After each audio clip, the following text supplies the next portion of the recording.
Yeah, if it's red, it means it's not. Push it one way or the other. It doesn't push. It's just a Oh. little Okay. red dot. No, nothing happens. Huh. I'll have to call the Geek Squad in the morning.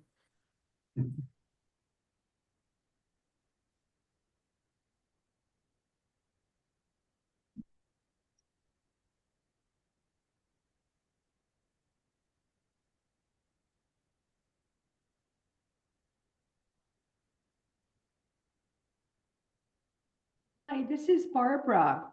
Whoever is on as iPhone, could you please identify yourself for the minutes?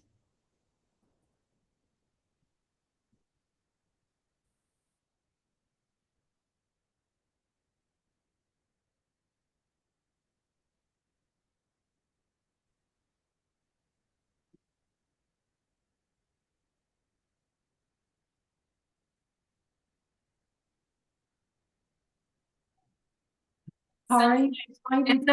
Barbara, in some of my reading, I found that the powers that be are only really pushing, making people tell us who they are if they participate in the meeting, but if they're just observing, it's not as vital. Thank you. Mhm.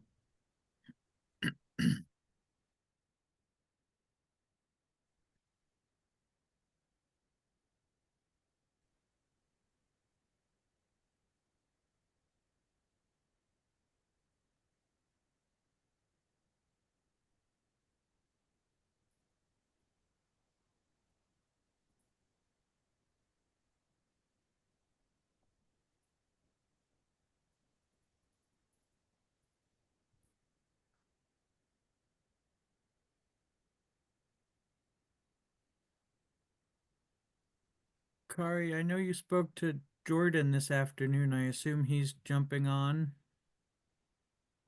Yeah, I'm just sending a text. I expected him here. He thought he might come in person. He wasn't sure. But, I would say, whatever you think you want, if you want to get us started or wait a few more minutes. Oh, shoot. Is Ann on? Yes, I'm here. Oh, okay.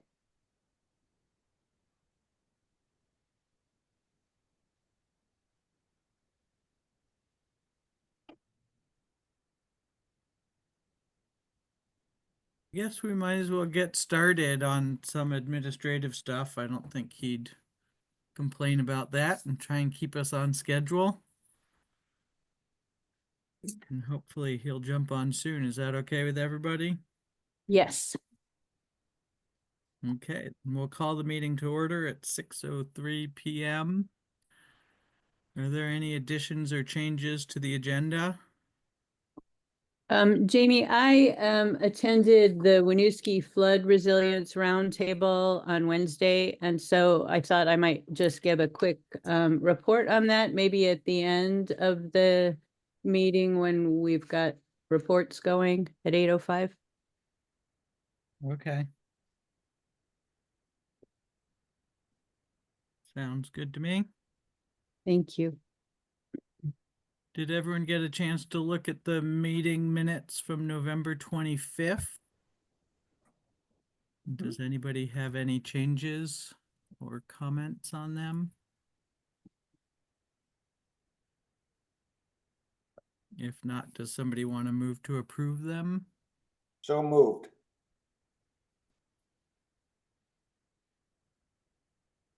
Second, I'll second. all in favor? Aye. All right. I Aye.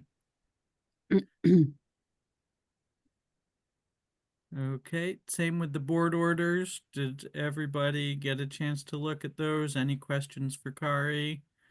If not, I'll take a motion to approve and sign the board orders. I guess since we're on Zoom, maybe the best bet is just to have Kari bring them back to the office and at least three of us swing through tomorrow morning to sign them. Is that the Yeah, seems you like know, the best there's bet? no rush on the big sign as long as we get 3 signatures. I have a meeting, I have to be over there at 11 tomorrow, so I will be one. I can I swing have by to- there late morning.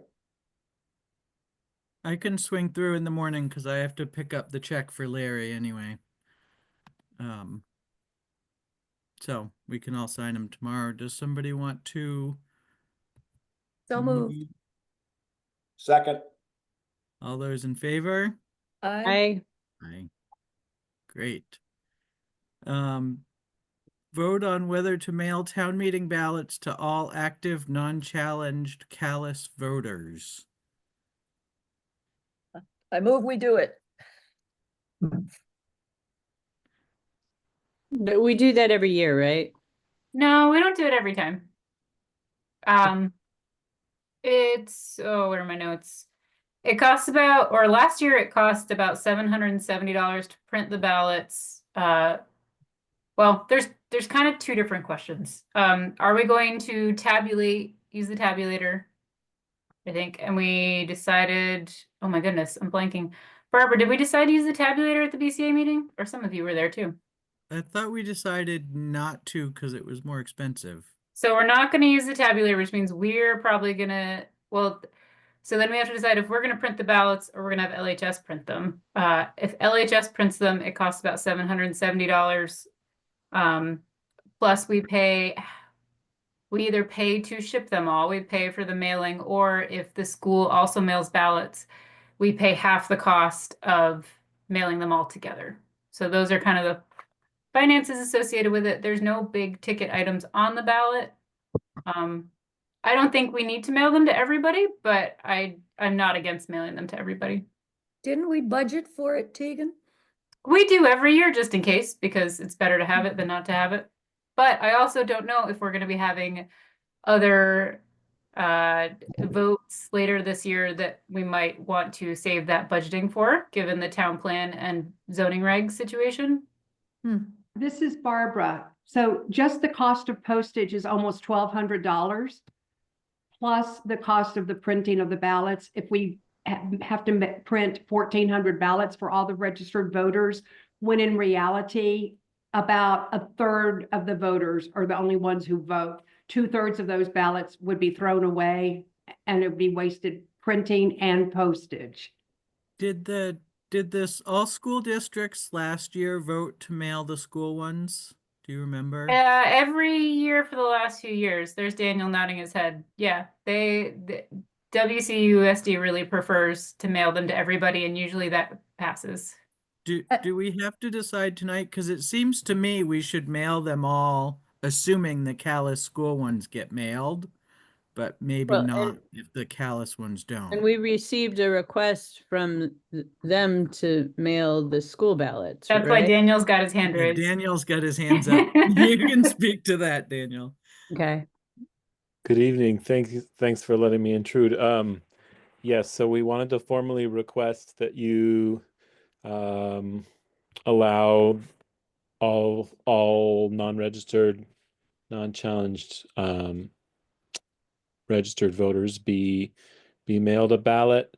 It's definitely much better if the same is true of town ballots, and we are having a little bit of a struggle with one other town, I think, as far as I know, in our district, who does not want to mail town ballots and understandably is concerned about the confusion about not mailing town ballots, but mailing school board ballots or school budget ballots. So I would strongly urge you to authorize us to mail school budget ballots.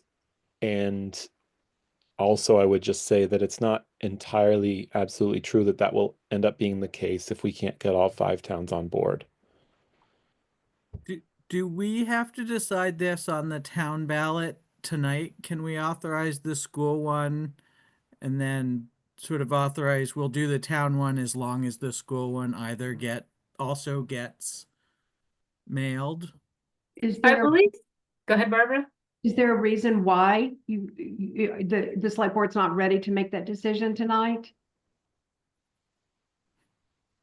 Well, it's my understanding that the school board will pay for the mailing of the ballots and we can just put ours in that envelope. Am I wrong about that? They'll pay for the mailing of their ballots. Our ballots will up the weight and it will be more expensive, so we'll have to split the difference. Right, Daniel? I believe that that's true. I know that we certainly pay for ours, and so it stands to reason that you would just pay the difference, which hopefully even isn't 50%. I don't know what I think it ends up being, we don't both have to pay 70 whatever cents per thing. It ends up being a little less than that. I mean, I think it's good practice to mail them anyway, and I think there's a good chance the school ones would be mailed, so I would be prepared to just decide that we mail ours today and if others are as well.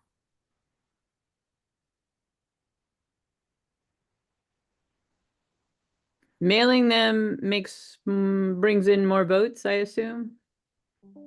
Probably. It's hard because with COVID, that changed some things. So we haven't really crunched the numbers to see the difference. The other factor is that the Career Center never mails ballots. They can't get all their 18 towns to agree to mail them. So people will have to request the Career Center ballots no matter what. But we'd probably get better voter turnout if we mail them all.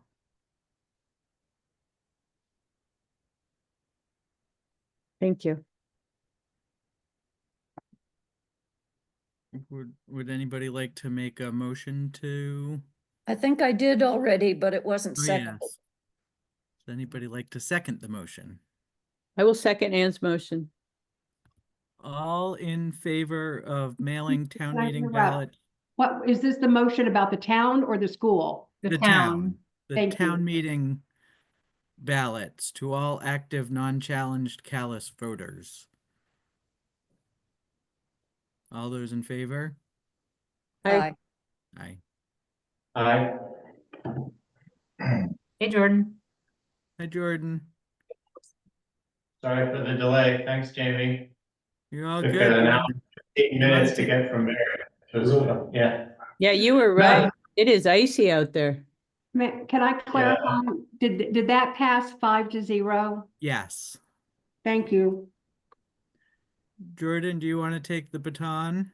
Do you want to do it for the Sure. next ballot thing, since I walked in halfway through that discussion and then I can. Yeah, sure. Sounds good.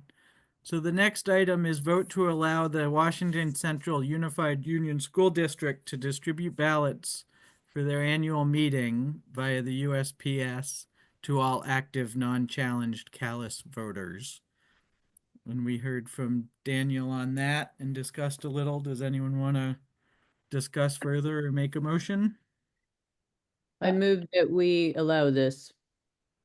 I would second. All those in favor? Aye. Aye. Aye.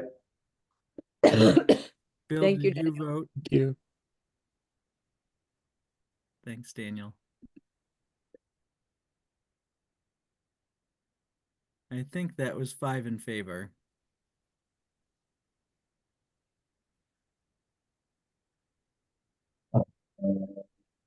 Right, so we can, and I just want to circle back to the additions or changes to the agenda if we can. Were there any additions? There's Christie's gonna make a report about the flood The resiliency. Flood Resilience Roundtable.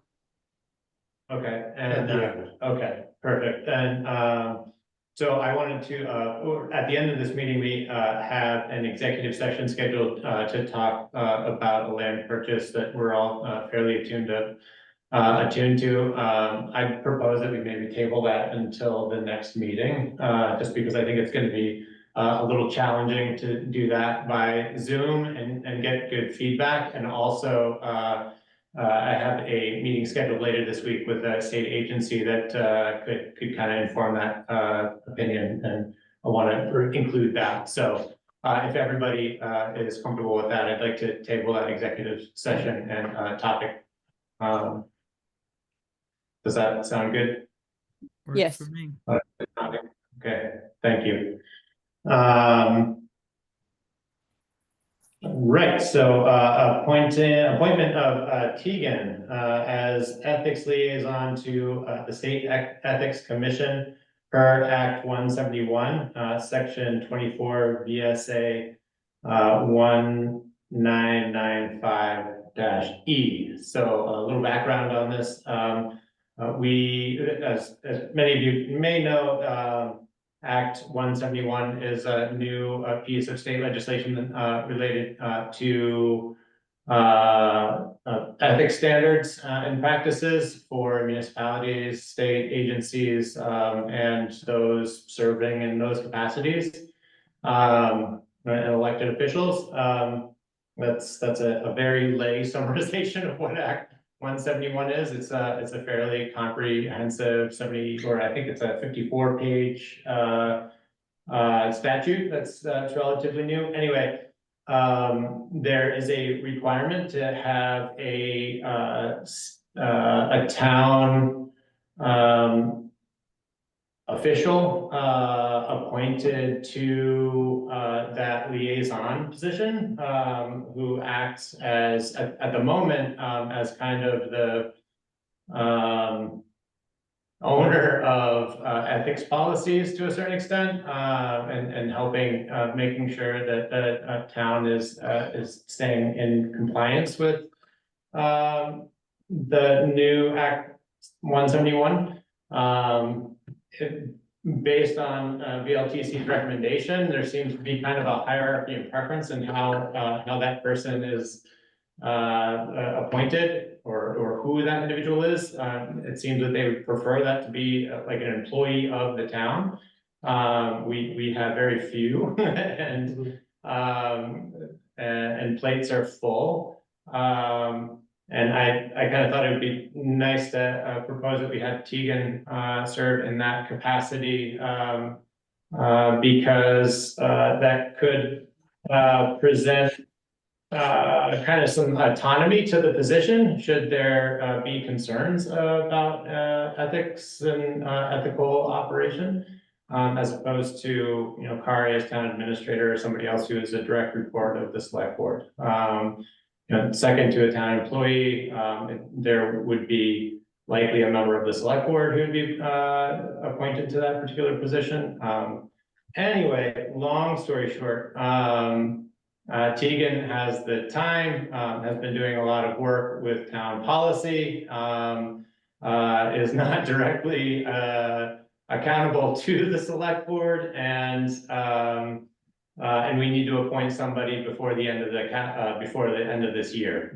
So Tegan agreed to taking up that responsibility, and you know, revisiting it in the event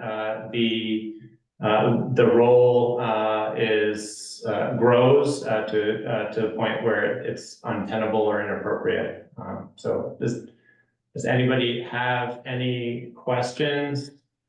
I just wanted about to jump in, Jordan, and say part of it is the ethics liaison has to take a training and has to make sure that anyone who sort of qualifies for a training takes it, and just keeps a record of who is taking these ethics trainings that are apparently coming our way. And then if any residents report an ethics violation to the executive commissioner, they would tell me, and then I would get the ball rolling on whatever we needed to do as a town. So that's a little more about what my role would be. And I believe, thanks, Tegan, I believe that Act 171 also obligates the chair of the select board to attend Yep.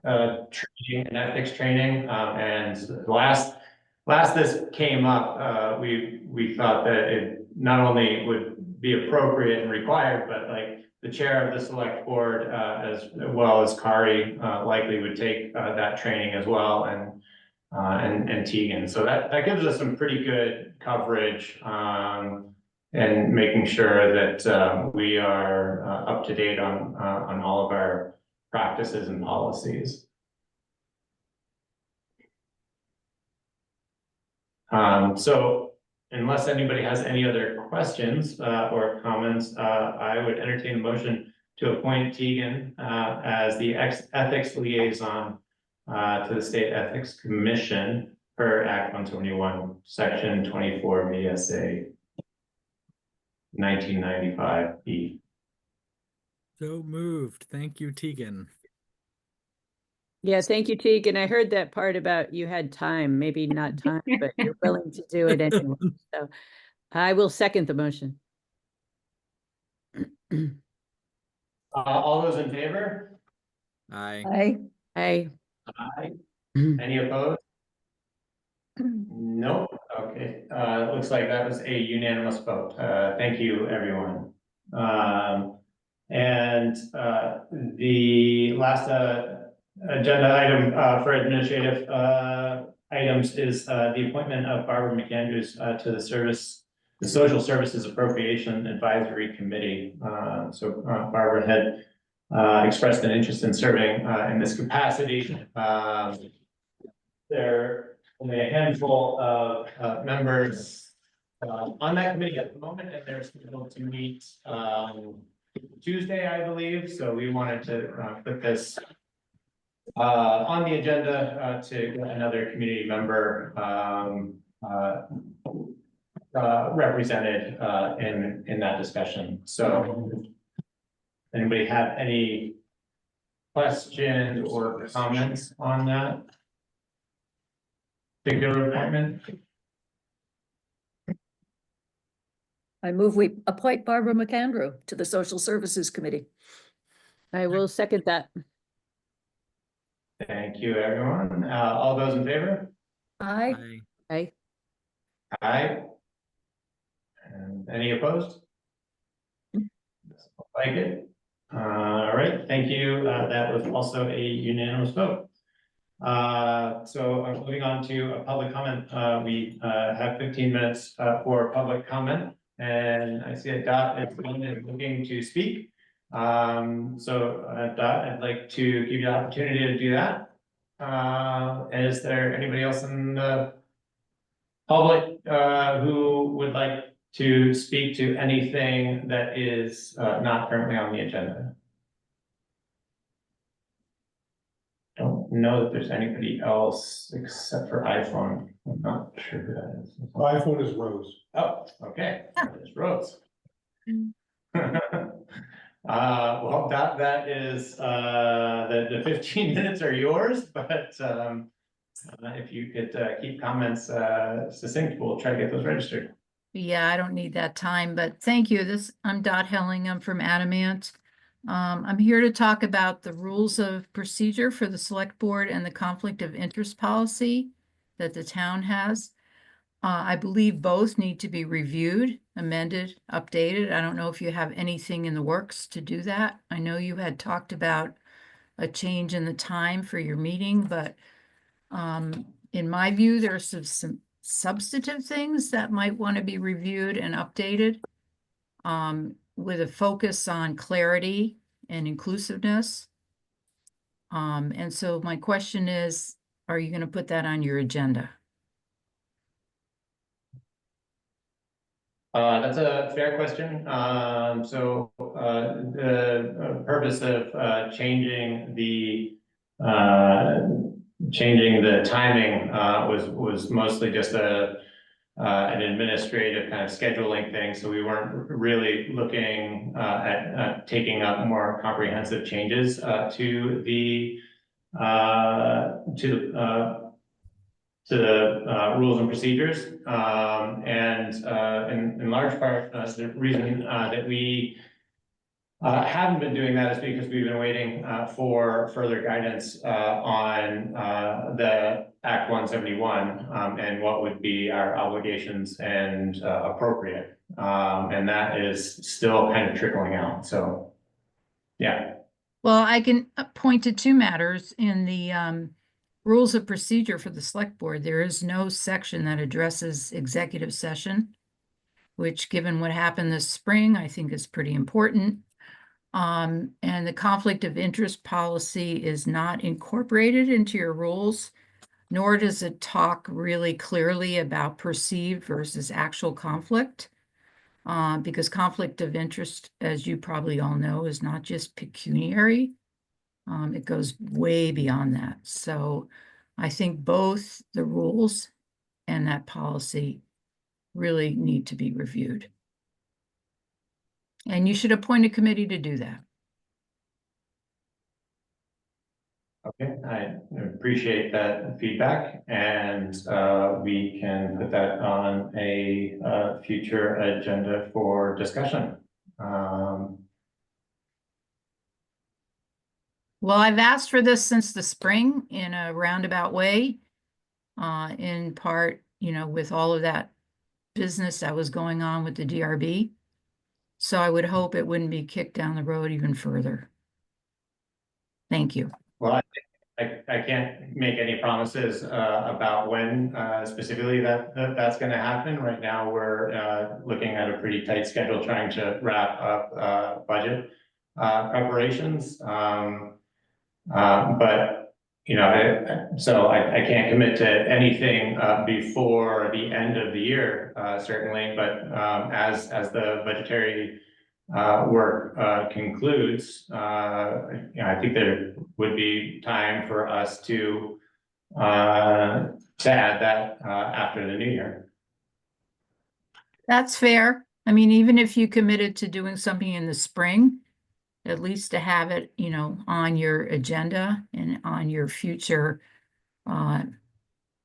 considerations would be, that would satisfy me.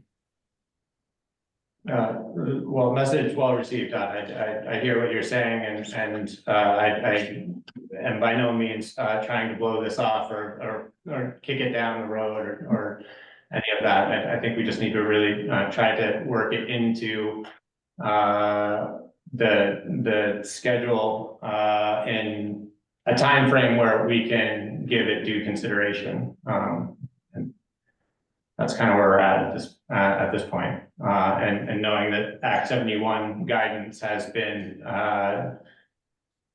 forthcoming, we still haven't really seen that guidance come from VLTC all that specifically.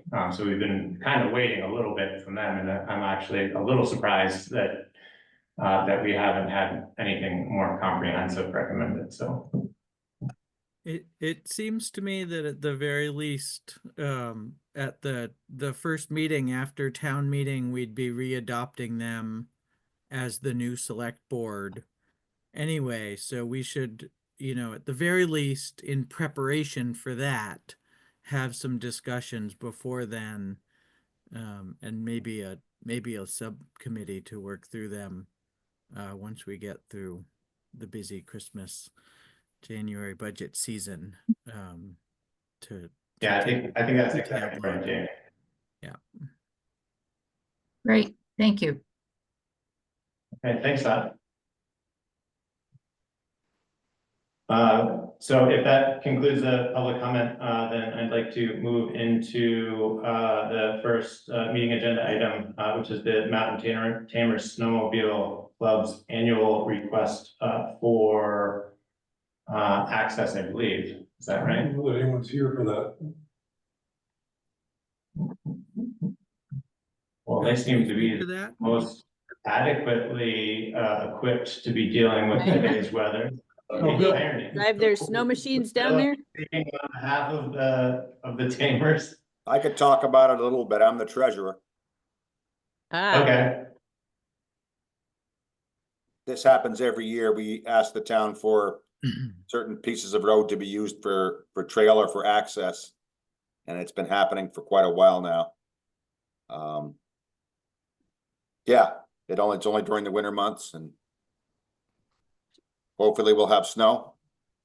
yeah, we have snow now. So Bill, the access on to town land, is that what the request is? No, for the roads. Oh, for the roads. Yeah, Okay. yeah. Some of the trail actually goes on, like, especially on West County Road for a ways. There's also people who need access to trailheads, and they want to be able to leave their house and go on the road a little bit to catch the trail. So that's what that list is all about. And I think I read this year's list is the same as last year's list that we approved. Is that right? That's my understanding. I'm sorry, I missed the list. This is Barbara. Yes, I can tell you that when Mr. Gray dropped the request off last week, he specifically said it's the very same request as last year. And I spoke with him this afternoon to let him know he should zoom in, and he said he would be here. So, but it is the very same request. He So called me earlier this evening. I have a question. Last year, I recall, we allowed, was it on Moscow Woods or Kent Hill Road, access to the Maple Corner store? And we were going to revisit to make sure that was working out. I think it's still on the request. We never got around to making signs, and so I don't think it was really utilized last year. I don't believe it ever happened. Yeah. We'd like for it to remain there in hopes that it bubbles to the surface and we make it happen. Yeah, my recollection of that last year was that there was a change in access that was fairly recent, so it required the approval of using the road for a longer stretch that went from the vast trail access where it crosses Kent Hill Road to Maple Corner, because there's no longer a way to do that through some of the private parcels that are in that particular neighborhood. And there's a kind of a lengthy discussion about it, a dialogue around revisiting this year if it were an issue. It doesn't appear that has come up as an issue. I propose that we keep that access the same as it was this year and currently proposed. That was a relatively new thing last year. So Jordan, do you need a motion then? I do need a motion. I'll What make should a it- motion. It would be a motion to approving granting access for let's see how we want to phrase this. For use of town roads. Yeah. Plowed As- highway used by snowmobiles is the request. Yes. To approve the use of the plowed town highway roads for access by snowmobile from the 2024 to 2025 season as proposed by the Mountain Tamer Snowmobile Club. I'll second Bill's motion. Great. All those in favor? Aye. Aye. Aye. Aye. Any opposed? And it doesn't sound like it. That was a unanimous vote again. Thank you, everyone. So next agenda item is East Montpelier Fire Department. And we're back on schedule. Mhm.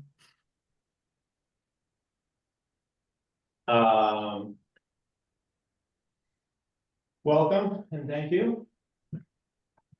Welcome. Thanks for making the trip out. I hope it is not a busy evening for you guys, but I hope not. We'll see. Certainly I observed everybody leaving the morning and driving extremely slowly. But hopefully that continues to be the case. So we're talking about the 2026 budget this evening, right? And then any updates and discussion on operations and service. So we got the documents that you had provided. So.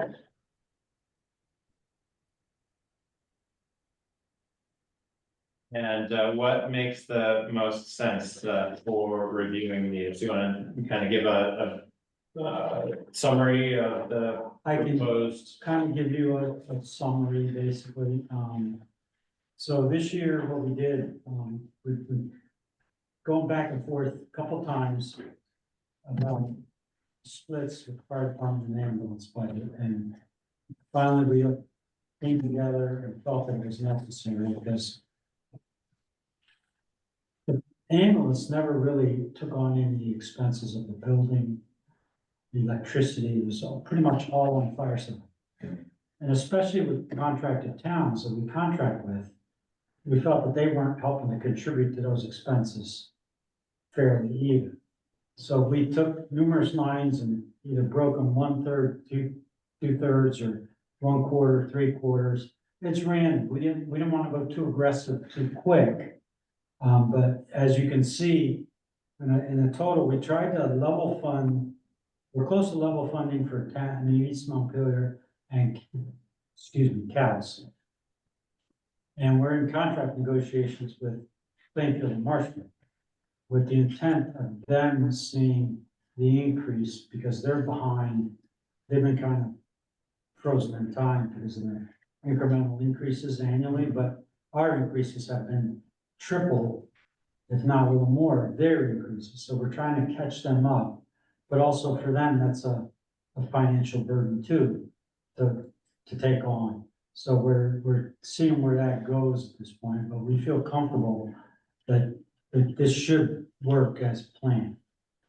So the ambulance budget went up dramatically, but the fire budget came down dramatically. So it's kind of a wash there.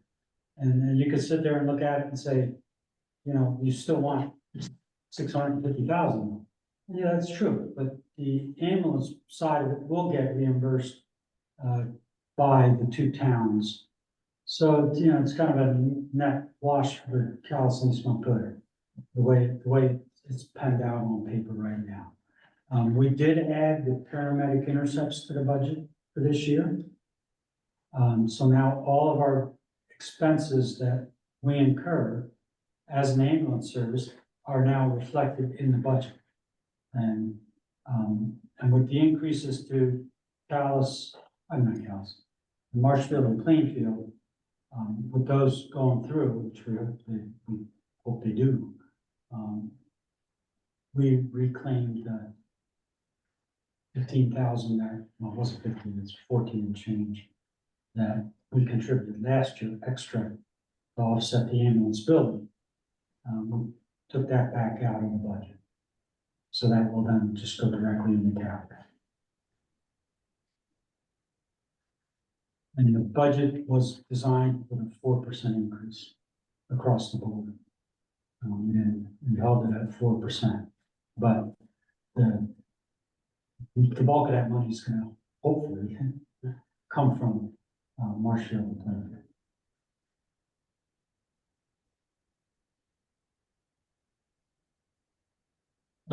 Does anybody have questions reviewing the budgets that have been proposed? That we can get into the weeds in some of these, I guess, but I'd prefer to kind of keep the conversation a little more top level since we have a joint meeting that's going to be coming up as on the 12th. So we're going to have an opportunity to get a little further into the weeds in a couple of days,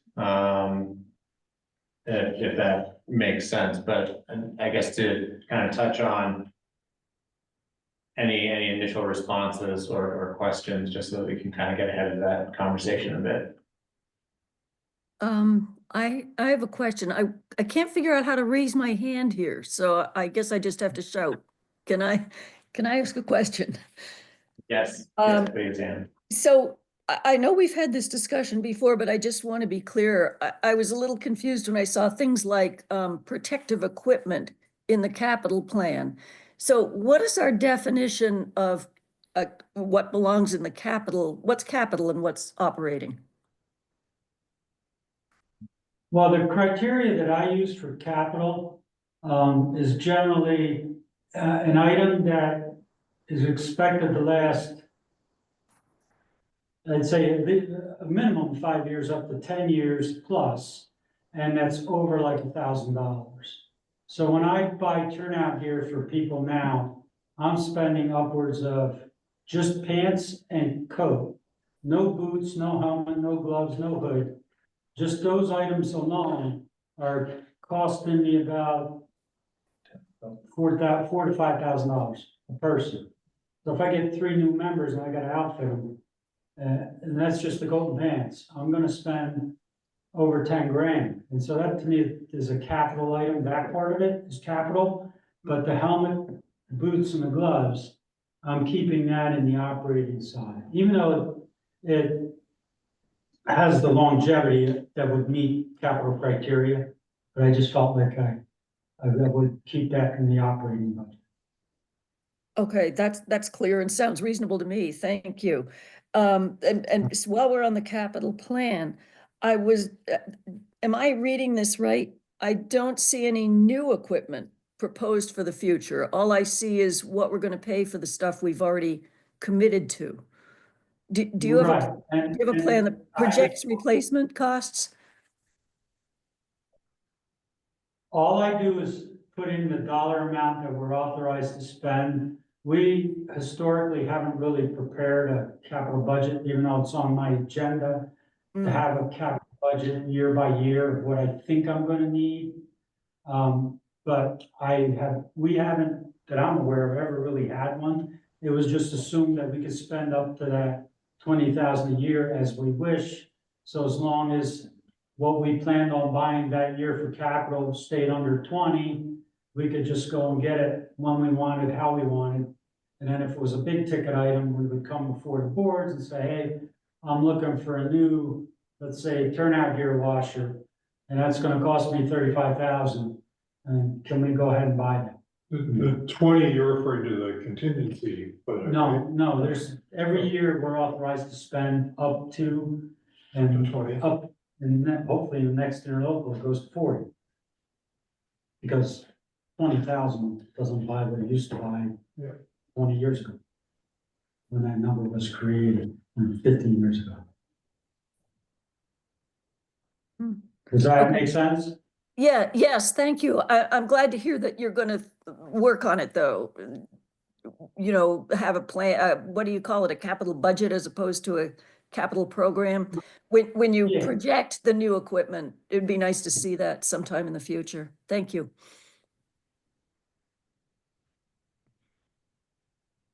Yeah, so from my perspective, on the budget side, this is great. I mean, I was really pretty pleased that you could it's essentially level service. I think when you combine both budgets and compare it year to year, they're within like $50 of each other. I was really surprised. And so our contribution is level, and that's with you incorporating in the paramedic intercepts, as you mentioned. So the fact that we're doing that and not seeing an increase is good news.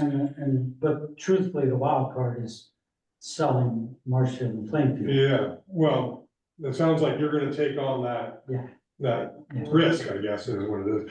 So I had that same question about the capital budget, because I don't, you have a few items that you say need to be replaced, but there's no money in here. Right. So, and the reason I think that's important is because the planning amount that you have is 159,000 each year. That's what you're saying you need each year to replace everything. Right. And then you have estimated revenue from the ambulance receipts, right, of 150 a year. So one of my questions about that was, so last year, fiscal 24, I looked at your statements, and it was, you actually brought in 192,000 last year. So was that an unusual year, or is 150 more realistic? What's going on there? It's something that goes up and down. Yeah. It's not, it's steadily going up. I mean, the last time we were, 2 or 3 years ago, we were averaging 110 a year. I mean, that's like an average. So now we bumped it up because we've seen our revenue going up. Okay. And so we bumped it up to 150.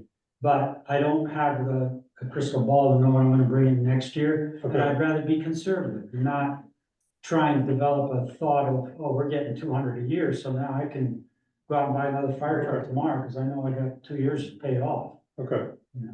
And then this all sort of nets out to this bottom line where you're Right. projecting, what's the balance, what's your fund? And that's what, I just do what I'm obligated to pay for right now, in that left side, or right side.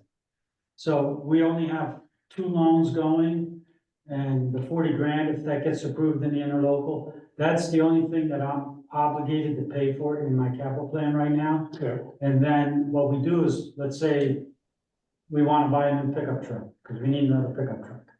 We go out and we get the prices, we figure out what can my capital plan absorb of that truck purchase.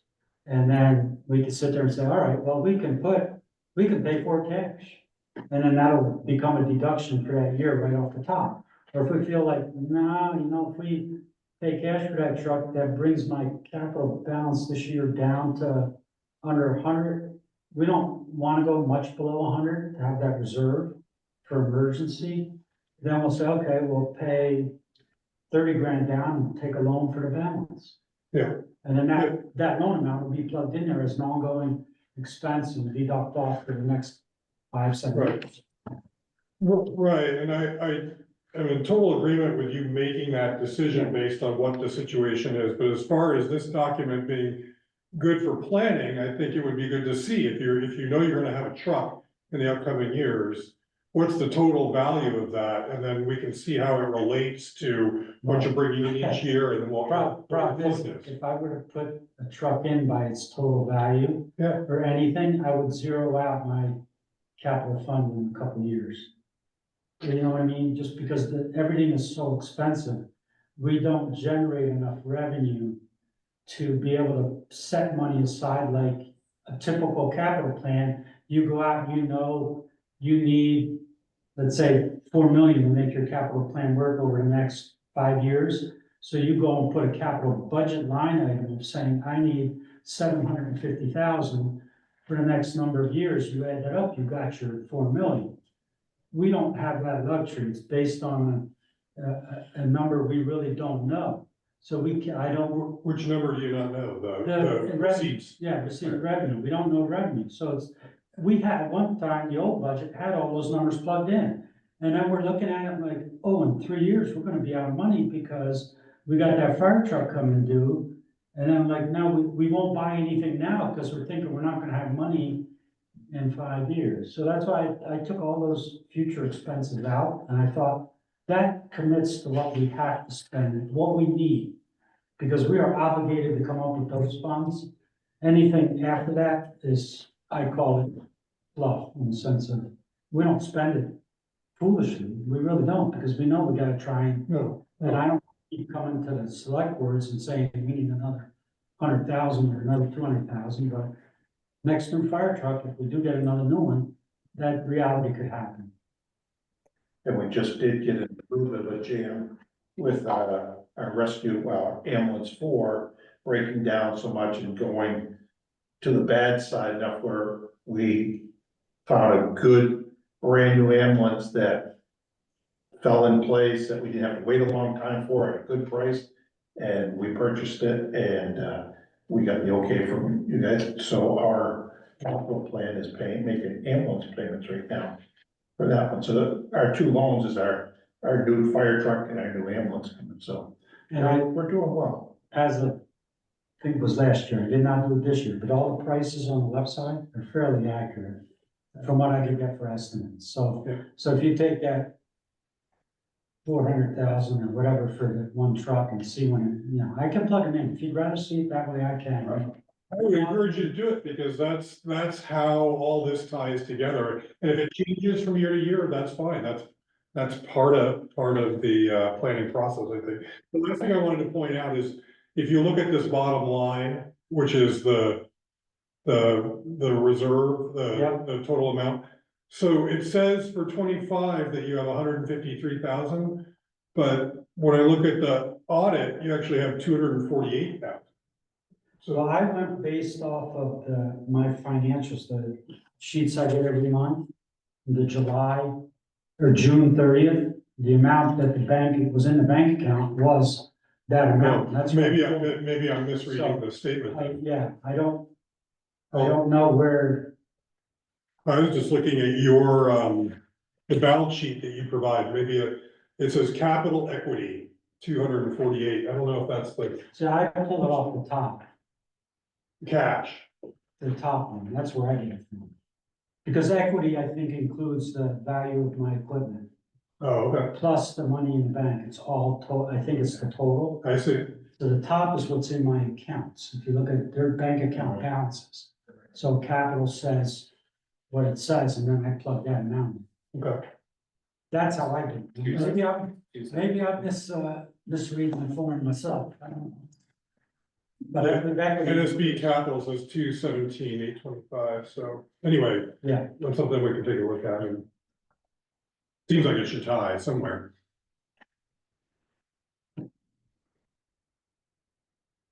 So I've got one other question that maybe we don't need to get into too much, but I think this is a good tool. It sounds like there still is some room for discussion on how we come to these totals or account for new purchases and break out the payments, and knowing that there's always going to be some variability in there and unpredictability on pricing and things, but I don't think anybody is representing a need to have like $500,000 on this particular year. It's going to be whatever the cost of that piece of equipment is broken up over, whatever we can make as a good estimate as like annual costs for servicing a loan over a particular period of time.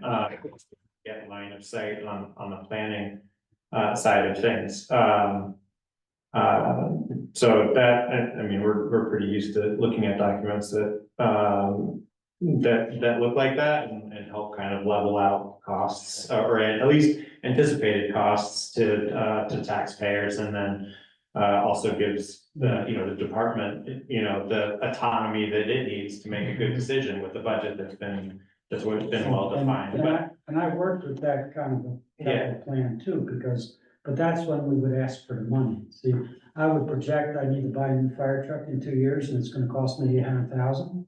So I would go to you as the governing body and say, I need $800,000 in 2 years. And then you put it on your vote, and we get our $800,000 and we pay the truck like that, it's done, gone. And then you bond it for whatever you decide to do as a bond. But we're not actually looking to gather that full amount of that truck in 2 years. So I figured, why plug that amount in? It's just gonna make my bottom balance go to zero much sooner. But, I could present it however you guys want. Don't bother me. Okay, well, so the second half of that question, I guess, for me is that when, at least like from my perspective, when I look at the two budgets and how they're split, and we went over this a lot over some of our previous joint meetings, where you've got income that is becoming increasingly variable from the ambulance service, and then other sources of income and that sort of thing. And then there's a debiting and crediting, because originally, as it was structured, that was supposed to be funding the capital fund balances, but that is becoming increasingly more variable and isn't likely keeping up with the increases in costs of the equipment and the trucks and all of the other pieces of moving equipment.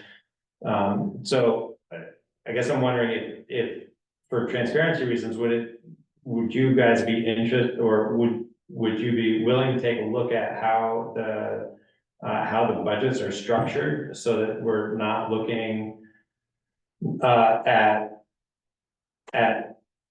ambulance and fire as these separate entities that have different sources of income coming in, and then having to credit accounts where we're then merging them at least on a 30,000 foot level, so that we have income coming in and being shown in one area, but you still have independent budgets underneath that for the two different departments, and separate, still keep like capital budget separate and some of the line items and expenses separate, but merging the income sources as well as the town contributions, so that those are being presented in the same area.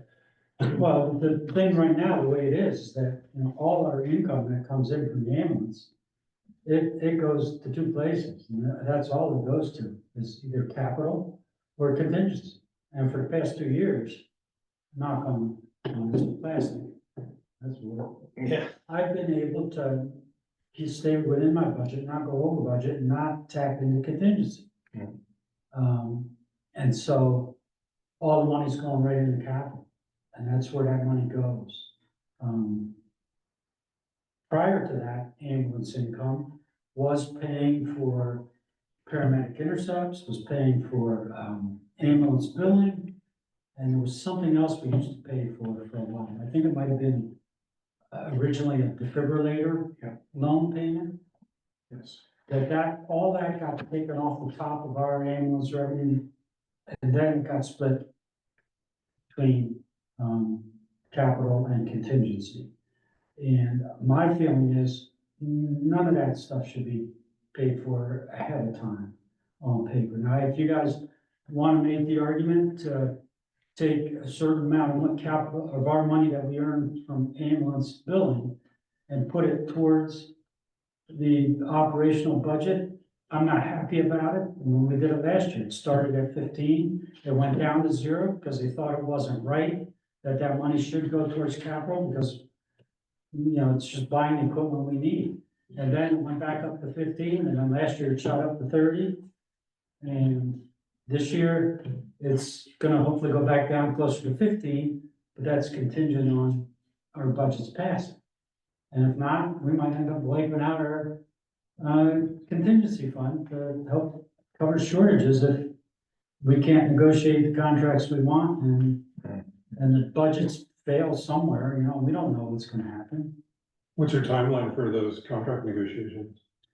The agreements traditionally said, I think, 90 days before the end of the year. The fiscal year. Yeah. Yeah. Which, when I think about it now, I'd like to make that a little shorter, but, or longer, in the sense that 90 days cuts it too tight. Right, and puts it right in the middle of Yeah. budgeting and everything else, right?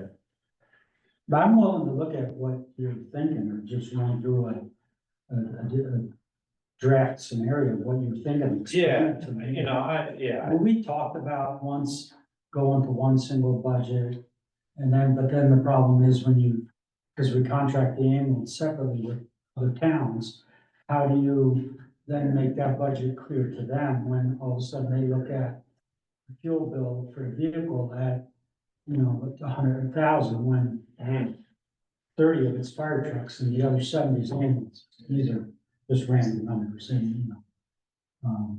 And so this way, we tried to kind of keep them separate.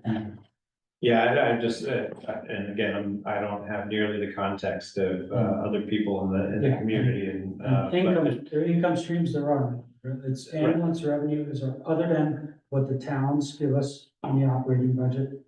The only other revenue stream is what the ambulance bills brings in through billable services. And even that's not technically 100%. I think we average about 75 to 80% of what we bill out, we get back. We used to show that in our numbers, and then somebody complained, but you really should show the real numbers. Like, yeah, but the real numbers, we don't get half of the real numbers. It's a big number though. It's about equal, it was equal to, what Calais contributed. You know, if it was 192, that's like, well, that's what we're putting in. Right. Well, thanks. I appreciate the willingness just to take a look at it, and I think it's mostly just an exercise in working together and playing around with a couple of different things. And again, it's not a criticism. And I've just now noticed that these end up being annual points of confusion, and from my perspective, when I see annual points of confusion, that is an indication of not necessarily something wrong, but something that could be made clearer or fixed. And Sometimes making it clear on one side makes it more. Makes it, yeah. So having the spreadsheets to kind of work with, if we can. And the other part of it too, we are a cash basis, Mhm. so we're not accrual. And sometimes when, I think your budgets are on accrual, if I remember right. No, we're down. Your cash, Jim? Yeah. Oh, okay, so, because for me, that was a confusing aspect of learning the money, because, oh, wait a minute, we got a bill today, but it went out last year, and the money's getting credited for this year, and I'm in the red last year? Yeah, That doesn't make sense, right. but that's what correct cash basis means, and so. Understood. Well, so does anybody else have any other questions for, again, we're gonna be meeting in a couple of days anyway, jointly, and we can get into any other questions deeper if we need to.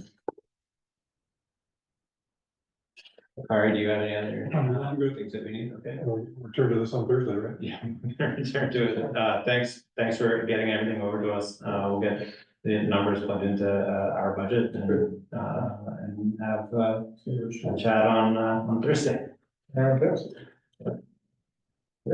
Thanks, Jens. Appreciate it. Thank you.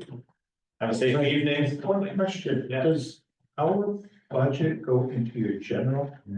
Or does the town? It's not appropriation, it's voted on, It's a ballot. It's 3 years ago, we did switch. Yeah. Okay, yeah, because East Montclair has it in their general.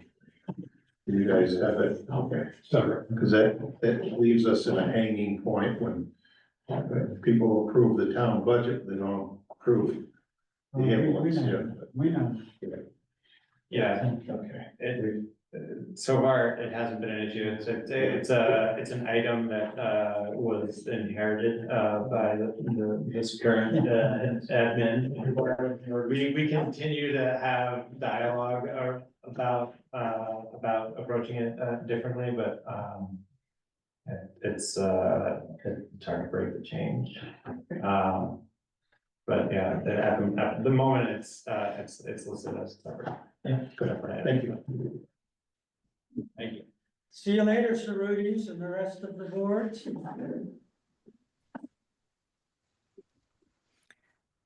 Hi, I'm Retta Dunlap. I'm the president of the Woodbury Fire Department. And you have our budget there, our operating budget. And you can see that each line item shows whether we went up or down according to what was budgeted. So our operating expenses and this budget went up 4.16%.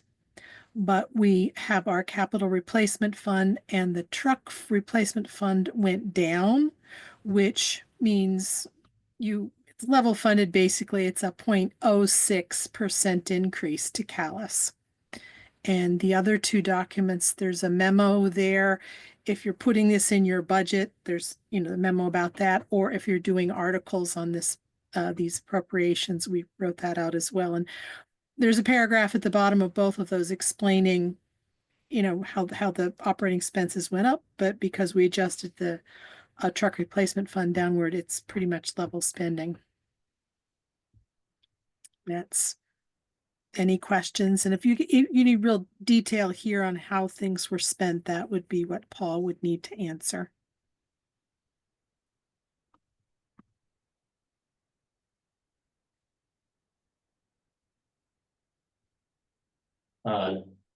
Is there anybody on the select board attending remotely that has specific questions about what's being proposed? Can I jump in?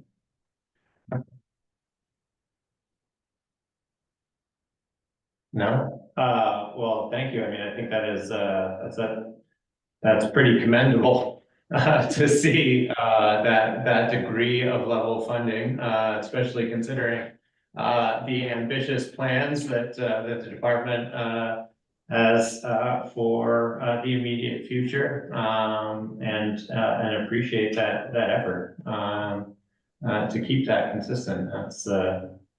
That's going to be, I'm sure, well received, and also appreciate putting in the time to kind of prepare those articles for us so that we can get those worked into our documents for town meeting day. So all of that makes our job, I think, a lot easier. You're welcome. May I ask a quick question? How's the new building coming? It's coming along pretty good. We should be able to move in very soon. We were told by the end of the year, and it looks pretty close. I mean, Paul might want to pop in and give you more details since he's really keeping an eye on that. Is he still Yeah, here? still here. Yeah, so we're hoping Good. by January, but anyone who's been involved with construction knows keeping contractors there because there's such a push at the end of the year to get everybody wants their project done. So today the electricians were there putting the generator in, but floor people were there doing floors. So I don't think we'll see electricians for the week. So it might stretch into January sometime, but at this point, I'm happy it's happening. Congratulations. Well, thank you. At least the driveway was paved. Did get the driveway paved on the very last day they could possibly do it.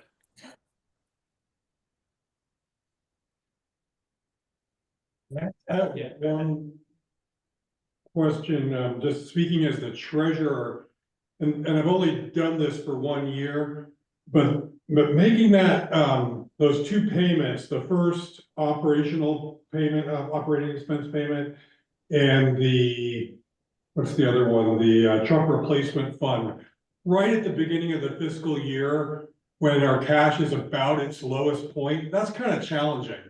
I'm just curious, do you have any flexibility on the timing of that payment? I can answer that one. So Kari, the issue we have there is it's when the payment that truck replacement fund, just for context for everybody, we're morphing away from the truck replacement fund has been the intent with loans to the capital fund, which our capital fund pays for trucks and it pays for SCBA. So we have one loan left, which is due, I think in August or early September. I'm not exactly sure, which is why we end up having to have that payment due then. We've made it, that's why we've moved the capital payment into January, so that the taxes are collected. We have the same issue in Woodbury. I was on the select board for 3 years. But it's just how that payment landed when that truck we bought. We bought a truck in 20. I want to say it went into service in 20, and it was a demo truck, which we saved probably about 200,000 on the purchase. So we had to buy it then and didn't have a choice on when the loan happened. So that's why it's the way it is. When that's paid off, what we're going to be doing over time is moving money from the truck replacement fund into the capital fund. You'll see that kind of go up over time. We got to rework our spreadsheet that we have for that. It's not up to date. And the truck fund will go away. That's been the plan right along. Okay, so that'll alleviate that. You're saying in a couple of years that'll alleviate that time. Yeah, I don't know the term on that loan. I'd have to check with the treasurer. It might be 6 or 7 more years, but I can check. We might be able to change that date depending. I just don't know exactly when it's due. If it's due in September, but I think you're like us. Your taxes are paid in October. September 15th is the first deadline, first half. So anything after September 15th would be really helpful. Okay, let us find out when that's due, Retta. Can you put that on to ask Hannah? Because as long as we get the money before that payment's due, I don't have a problem.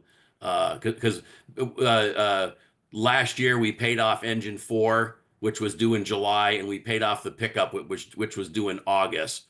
And I just don't remember when the engine 1 and whether it was September or August. So we'll find out if it can be moved. I don't have an issue with changing the date. And that's the July 1st date, correct? Correct. Because if I understand correctly, Kari, you're looking to move it closer to that September 15th if we can do that. Yeah, much better position. Yeah. We're trying at any loans that because again, the capital fund is intended to pay for a portion, not all the trucks. So we have to take out any more loans. We're being conscientious of trying to move that away from those September, October dates, because we have the same problem in Woodbury. Yeah, okay, thank you.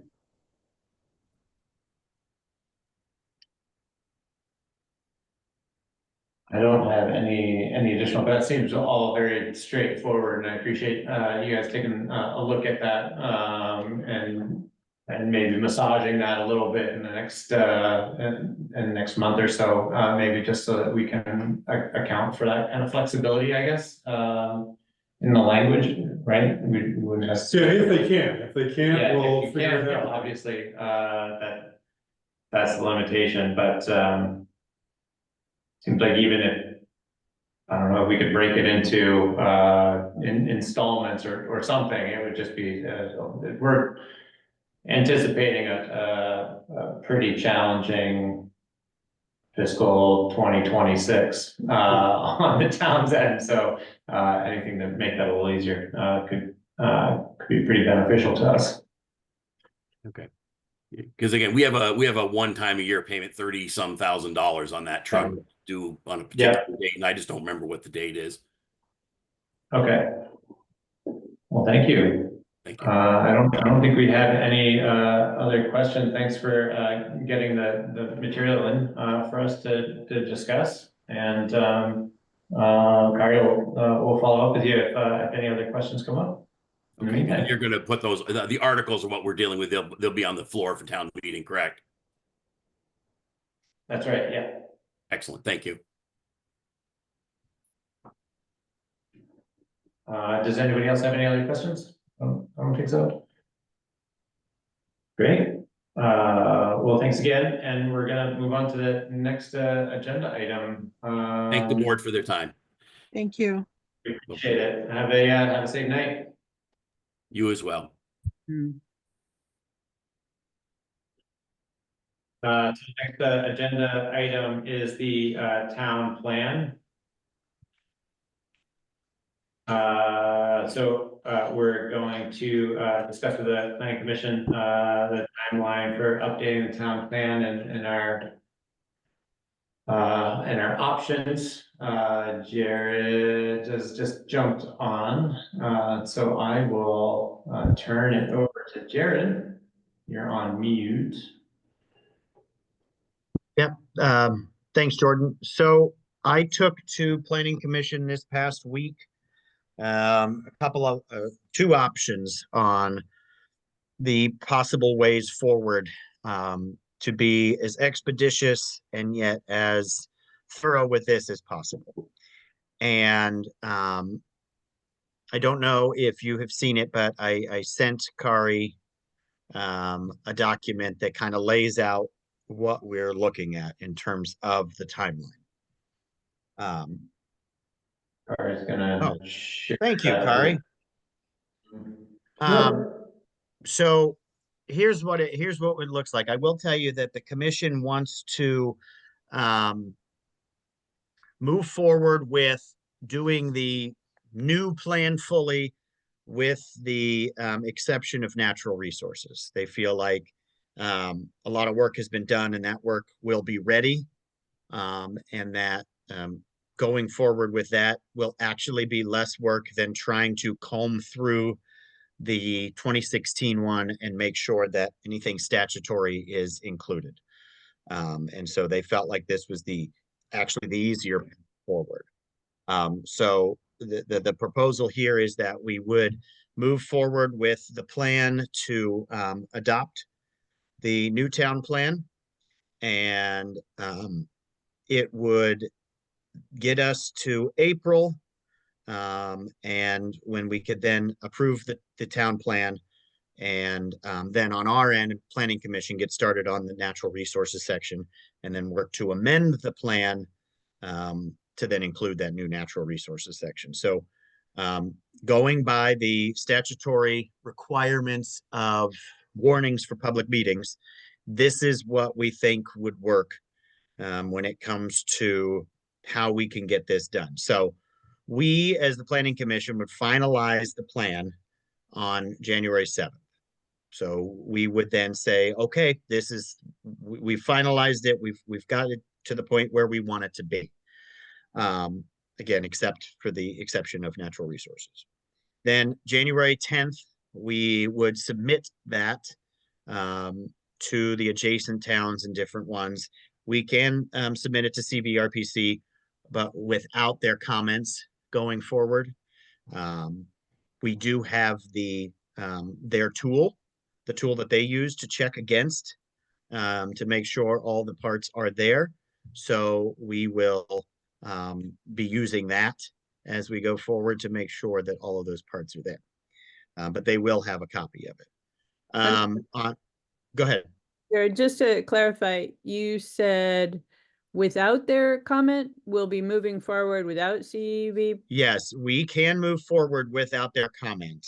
From what we gather, once the town approves it, CVRPC will have it anyway and will review it anyway and can make changes from there. And since we are going forward with an amendment anyway to put in natural resources, that would allow us time to then do that. But at least it is then a current in place town plan. Regardless of whether it needs to be amended or not, it would then be complete. And so the fact that we would need to amend to include natural resources actually gave us the ability to then make any of their changes. I got all that. This Go is ahead. good. Just one quick question on the natural resources. Are you just going to have a whole, or are you going to include the old No, one? We're going to include the old one. Old one and update it, I assume, to meet whatever statutory requirements? Well, actually, there were no, from what we understand, there were no statutory requirements that are needed in that one. There are just changes that we made in zoning that would need to get made in natural resources, but there were no statutory updates. And so we want to make sure to then get that one right. So we can move forward with the current one, the 2016 version of natural resources, and then amend, because then that way, you know, Highland, Upland, Shrod, all those things can then be in the town plan as it needs to be. So we would then put out a warning on January 27th, which is the 15-day notice. And then we would have the public hearing. That looks like I typed that funny, but we would then have the public hearing and a potential approval on the 11th. And then we have a meeting on the 18th, which if we had enough public comment that we felt we needed to move, we could then move 1 week later into the 18th. But if all goes well, we could, after the 11th, move it on to select board. CVRPC said we just, as planning commission, just need to have the one hearing. That was their word to me, that planning commission just needed to have the one. And we would then send it on after, hopefully after the 11th, if not after the 18th, on to the select board.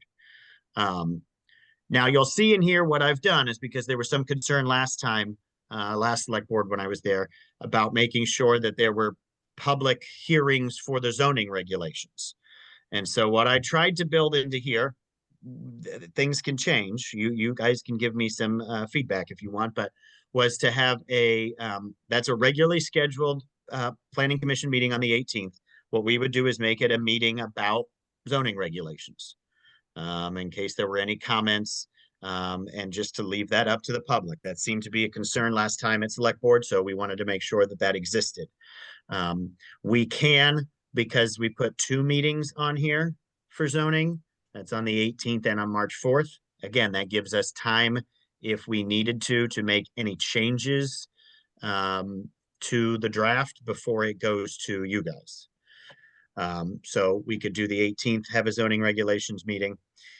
If to get this in the timeline, the select board would have to put out a warning on February 28th because there's a requirement of 30 days notice before a public hearing. So you would have to do your warning on February 28th. That would push us to March 31st. These are all meetings already on the schedule. And so in between February 28th and March 31st, you could have zoning. We could have a zoning regulations meeting, hearing. You could have a zoning regulations hearing. Those are just, for what it's worth, those are suggestions on my part. Again, that we wanted to make sure that that was provided, some time to talk about zoning regulations. You would then have a select board hearing on the town plan on the 31st. And then that would lead us to the 14th, where there could be the potential for the approval of the town plan. And then the 21st, 1 week later, you could then approve the zoning regulations. This is all stuff we took from the document from CVRPC that said about the meetings that we needed to have and the time that it needed to be warned. And then I put on there the little paragraph at the bottom. I wanted to make sure that it was absolutely clear that we were going to continue to work on natural resources. I didn't want anyone to think that we would, try to just let that go or just let it go on accident. We want to make sure that that is what we're doing. So what we will do is once it is immediately gone from us, so whatever point that is, whether it's February 11th or February 18th, we will then immediately pick up, and that's what we will be working on, right? The natural resources section and having what would be the amendment to it once it's eventually done in April. And so this would be the way that we could get the town plan and the zoning regulations by the middle of April. It can work. It's a tight timeline. But I actually saw we've got a full draft now. All the pieces have been put together, and we're just starting to finalize that, polish it, and do things to it. But we now have a full-on draft of all the sections put together that can be, shared around eventually. And so we think we can make this work. Again, tight timeline, but we need to get a town plan in place so that we can get the zoning regulations in place. And I think the thing we like about this is we know we're going to amend it. And so it does not have to be perfect right away, because we're going to be able to take CVRPC input, our own input, and amend later in the year. It'll be this same process, same timeline, but without the need of feeling like we have to get it done because of those zoning regulations. So Jared, the zoning regulations wouldn't take effect till the following town meeting? No, and this is more probably a question for Kari or Jordan, but we believe that the select board can then sort of just approve the zoning regulations, because it is a purview of the select board, whether it was a town meeting vote or select board. And Yeah, that's correct. And my understanding as well. And so it's a little bit of a self-imposed practice to put the zoning regulations up for town approval during town meeting like we did last time, because it was a fairly substantive change in the regulations. But it's within the purview of the select board to adopt zoning regulations and make amendments as long as we're following the procedure. So I guess I put the heavy caveat on this proposal, being that we hold the proposed meetings on the zoning regulations, knowing that we're going to be adopting the zoning regs as they were previously approved, so that that there aren't going to be substantive changes to the zoning regulations from what was approved during last town meeting. That this is largely a procedural exercise relative to our situation with the town plan expiring. And go ahead, Christy, sorry. just to confirm, the zoning ordinance as adopted without changes, as approved at the town meeting, we haven't made any changes since then, that's right? Okay, thank you. That's correct, yeah. Nothing's been discussed. Nothing's been discussed. Right, which is to the point of what Jordan was saying, that we want to hold public meetings so that we do our due diligence in making sure people know what we're doing. But in reality, nothing has changed since it was approved in March. And so, yeah, I'm gonna guess that there will be people that bring either thoughts or concerns, but you know, that could be put to us later as the planning commission, right? Like we can keep that and do that later and just say, you know, these are the ones being, these were the ones approved at town meeting in 2024. And so we want to make sure that we get those approved, and then we can do that as planning commission. We can keep all of that if there are comments made or suggestions made, and then we can do that through the process once they've been approved fully and are back in effect or are in effect. Right, thank you. Jared, can I ask, so the zoning regulations don't require a formal hearing, is that correct? But you're suggesting a public meeting with that on the agenda? Right, that's what I think. So anything I did on there for PC, those are meetings we already have scheduled, and what we will do is we will just put zoning regulations on there for open public discussion. And you think you're gonna meet on town meeting day? Is that the 4th? Yeah. Probably. Just pointing that out. Yeah, I just went straight off the, we just went straight off the different days, and I just never looked at that. We would just probably just move that one up to whichever date then that is, the next one that we have before you have that. Okay. And yeah, again, I think we can get this done.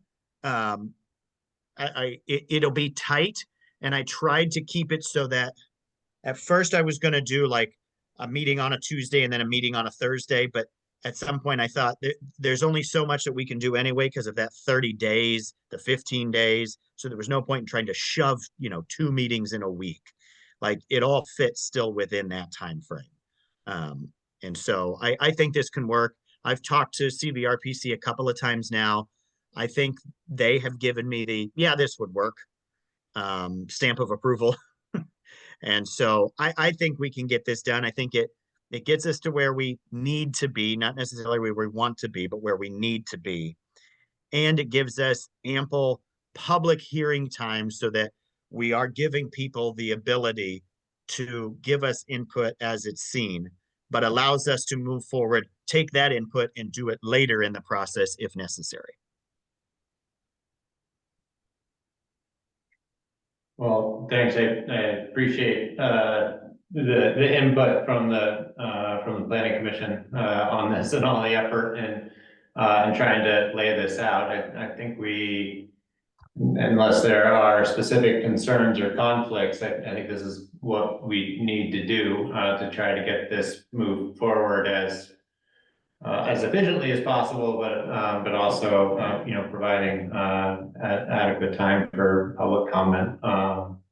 And we'll just work with Kari and Barbara to make sure that we've got these represented on as best we can on future agendas over the next couple of months, so that we can stay on track.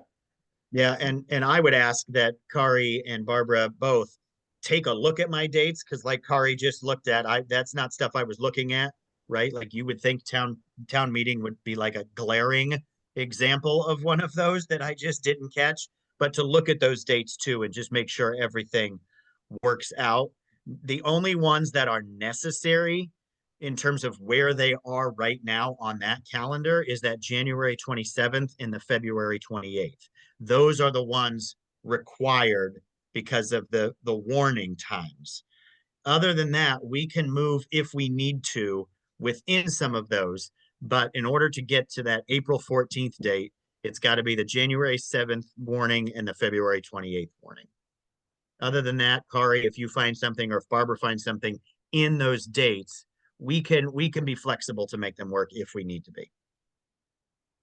So one other thought that's kind of come up for me is, you know, we have our obligations for warnings,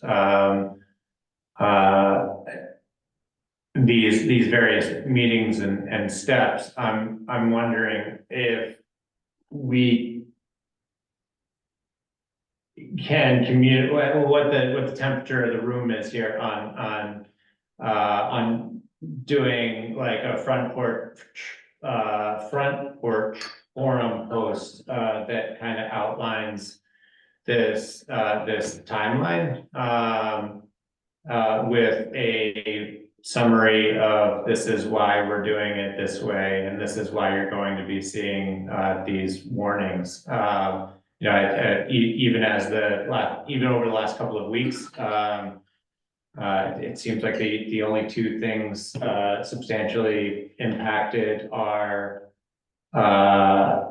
our need to get the town plan updated and adopted in a timely manner, and the readoption of the town regulations, but that the recently modified ordinance, like traffic ordinance, for instance, like those things are all these last steps that we've takes that still stand and are still valid, and just kind of a summary of what the real impacts are to the town, with an outline of the dates, so that people feel like they have the full context, and line of sight on when these meetings are going to be happening.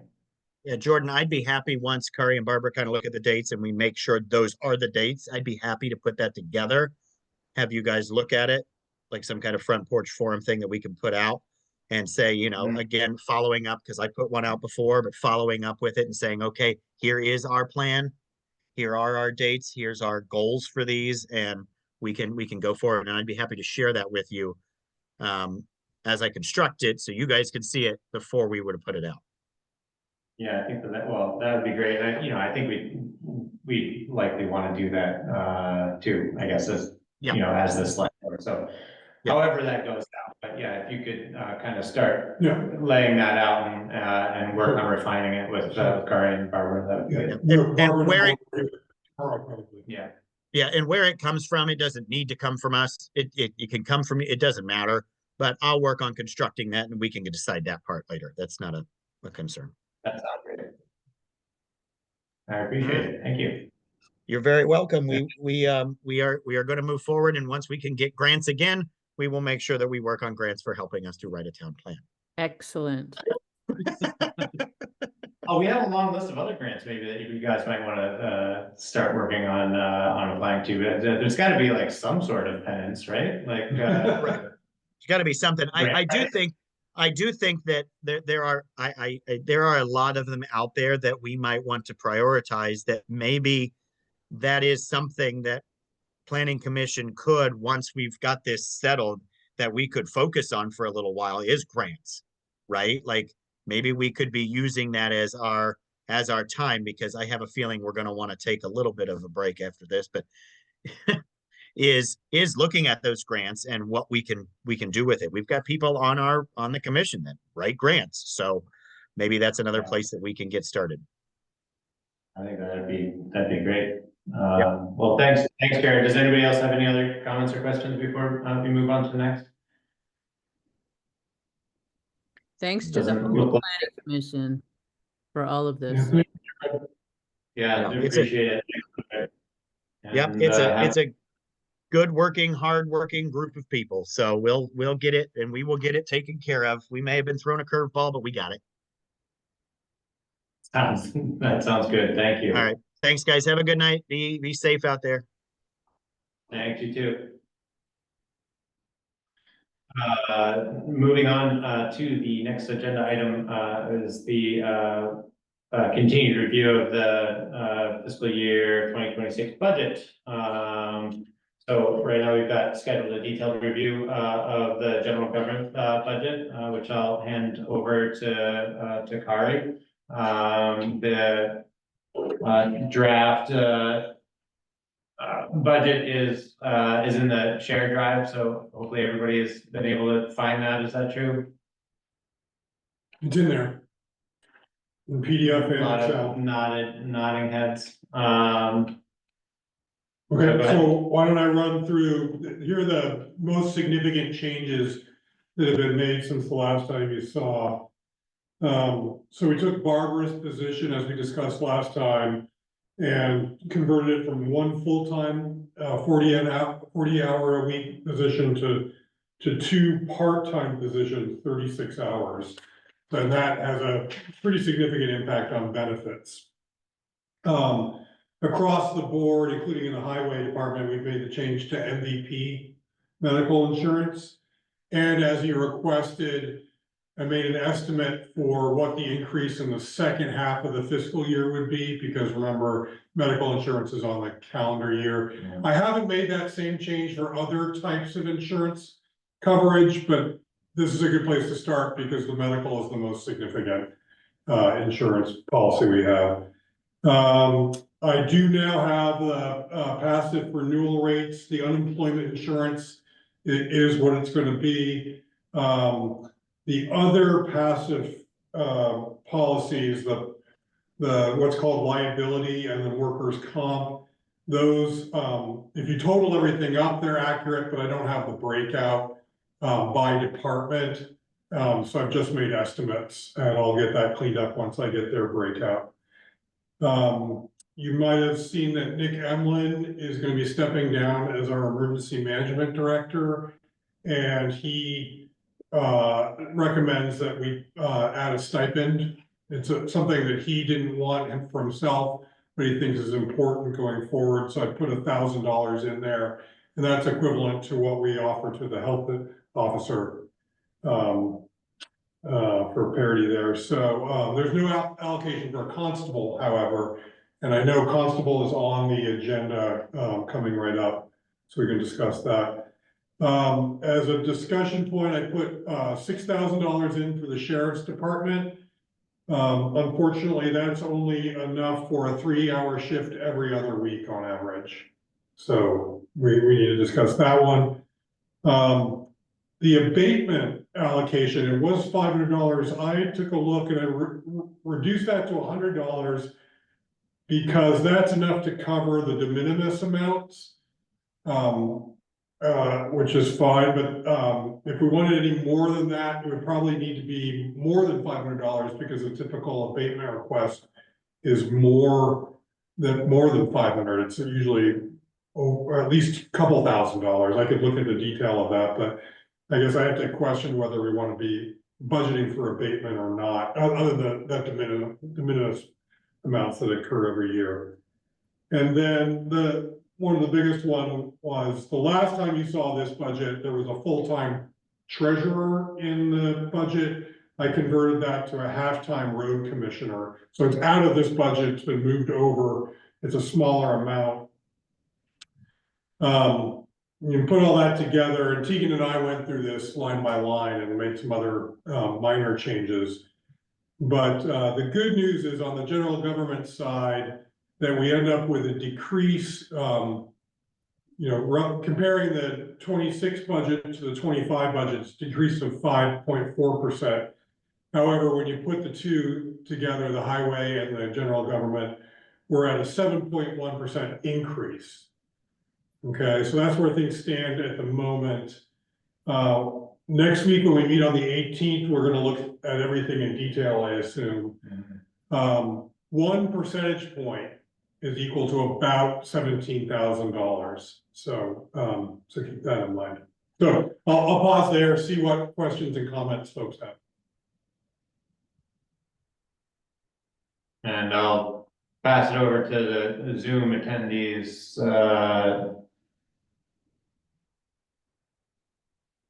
Or members of the board on Zoom. Kari, when you were talking to Passive about Curtis Pond ownership stuff and that whole issue, did you ask about insurance rates or how it might impact our insurance rates? Question, it will be an additional amount. I haven't allocated anything for it because they didn't even want to provide a number, right? Which I understand, but I seem to remember speaking with our local adjuster, and he thought it'd be in the neighborhood of 2,000 or less. But I think that's a very squishy number, and we won't really know it until, as you know, we take the next steps, which is to get the inspection report and a rating. That's what passive requires in order to quote that. So keep that in mind. That's gonna be an additional amount on top of everything you're seeing here. What's the ballpark number on that? Well, if you remember, Ann, you were there, we talked to Larry Smith. He thought it would be in the neighborhood of $2,000 a year or less. But he's not the final word. He was just making a back of the envelope estimate. Right, and it'll go, I think it's based primarily on hazard class and condition. And my understanding is that hazard class will remain the same because that's related to impact of failure and unrelated to likelihood of failure.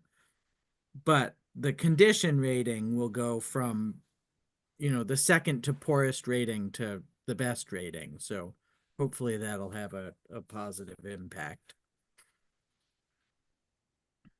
And when, I guess, is that report gonna be finished? Like, we can't get that until we transfer ownership and authorize, or is it part of kind of the closing out of the permits?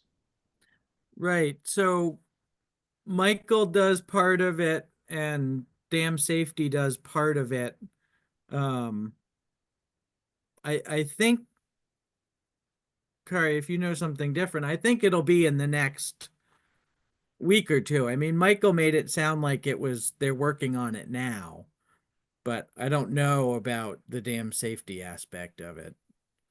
Yeah, I don't really know anything about the timing of it. I'm hoping that we're gonna have a real number in this budget rather than having to make some estimate. Yeah. Well, we're gonna be about $2,000 under budget anyway, right? So technically we'll be close to covering the first year in premium expense by our budget or by our construction budget savings, right? So that'll offset whatever increase that'll be. Right. There you go. So Kari, Other questions? yeah, I didn't go through to try to figure all this out, but did you fund every reserve fund at historic levels in this budget? Yes. Took Wow. it back to the pre last year level. Except for information technology, which we don't feel we need to be that high. The number that's in there is what Deegan estimates is what we need. Thanks. Curry, I'd like us to consider maybe upping the amount for the sheriff from 6 to 8.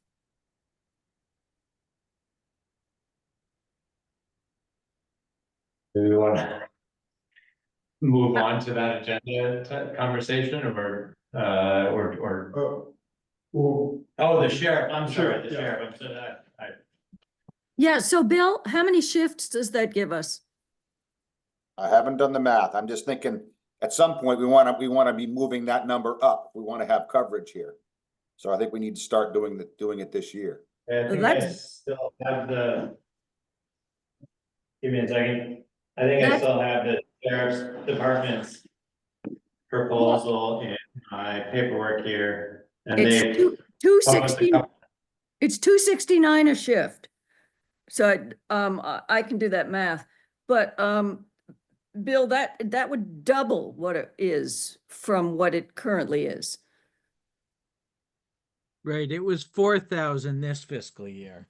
That's right, which would give us 14 shifts if we were to keep level fund it. Yes, but their rates also are going up quite a bit. Yeah, but they're doing it by shift now. And they did that math for us when they came in and spoke. They basically just took our $4,000, kept it level funded, and approximated that would be 14 shifts if we keep it level funded at the new shift rate. So my calculation, additional 2,000 would get us about 8.5 more shifts on top of the 26 that's represented by the 6,000.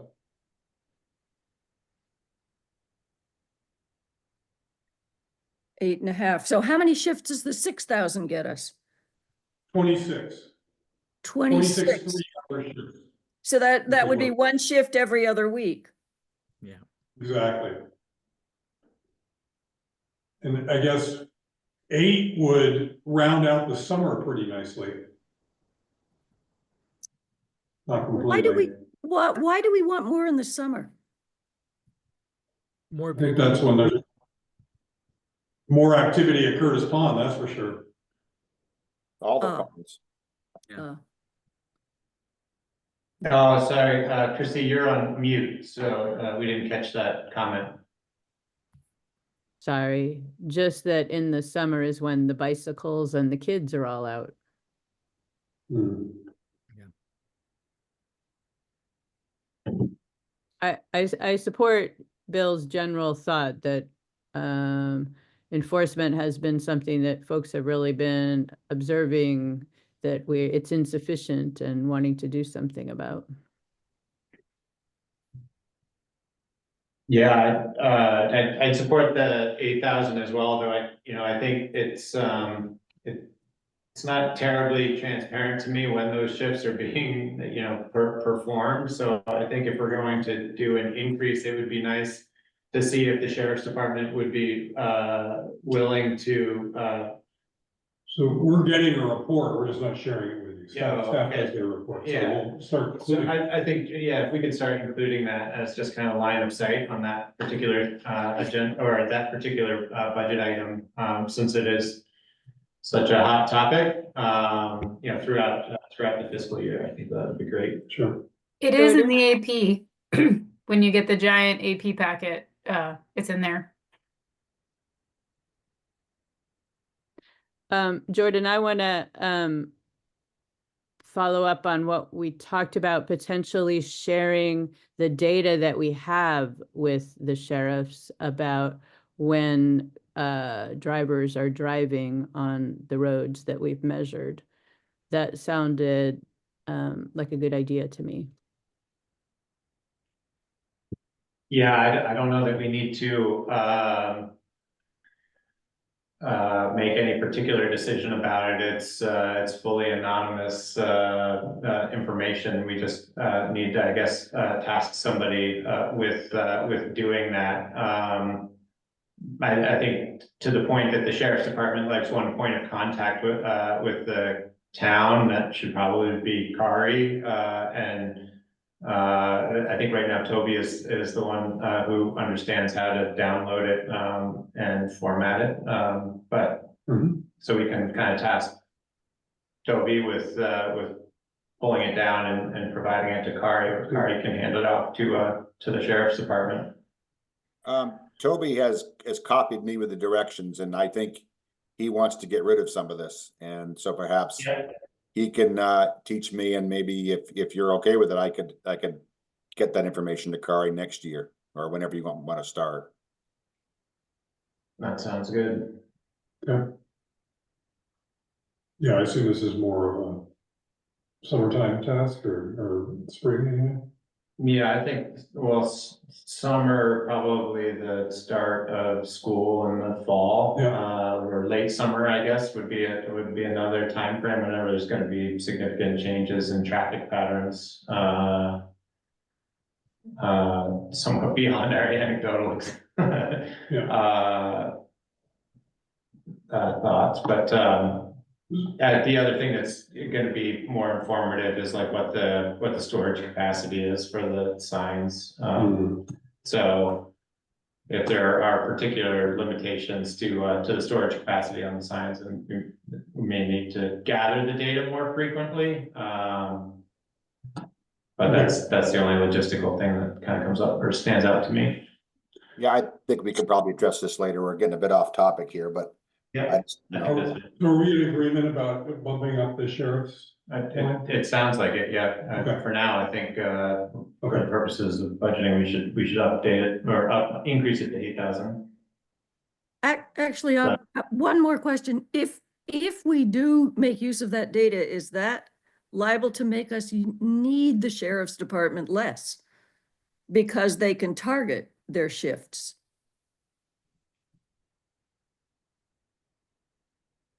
I think theoretically, and or makes their targeted shifts more productive and effective. Precisely, yeah. So I don't think that is off topic, Bill. I think we could consider increasing it less and making better use of data instead. Right. I My don't think it's understa- an either or. Go ahead. I yeah. beg your pardon, Chris? I didn't catch that. Just don't think it's an either or. They're not doing a lot of patrolling. It's like one shift, it's less than one shift a week. So we just want to move their less than one shift a week to the time when it would be most effective. But I'm suggesting that if we had, I'm not going to suggest that we go to one shift every other week, but if we had fewer shifts, but made them more productive by targeting it, we wouldn't need to pay for more shifts. So I think the other thing to take into consideration when I was reviewing the data that they provided when they came in during our last meeting is that part of what they're accounting for in the shift rates are their time in court. And so they're kind of averaging all of those out to define, you know, what a shift is. And so I think by thinking of this as 1 3-hour shift every other week or even every week, we're not actually getting like 3 hours of patrol. We're getting less than that, and so I think there is still, you know, a valid rationale behind. Even with more targeted enforcement, increasing the budget to 8,000 so that we can, during times of wanting to do targeted enforcement, we can actually block out multiple shifts per week maybe, or longer shifts, so that we have a greater impact from that enforcement time.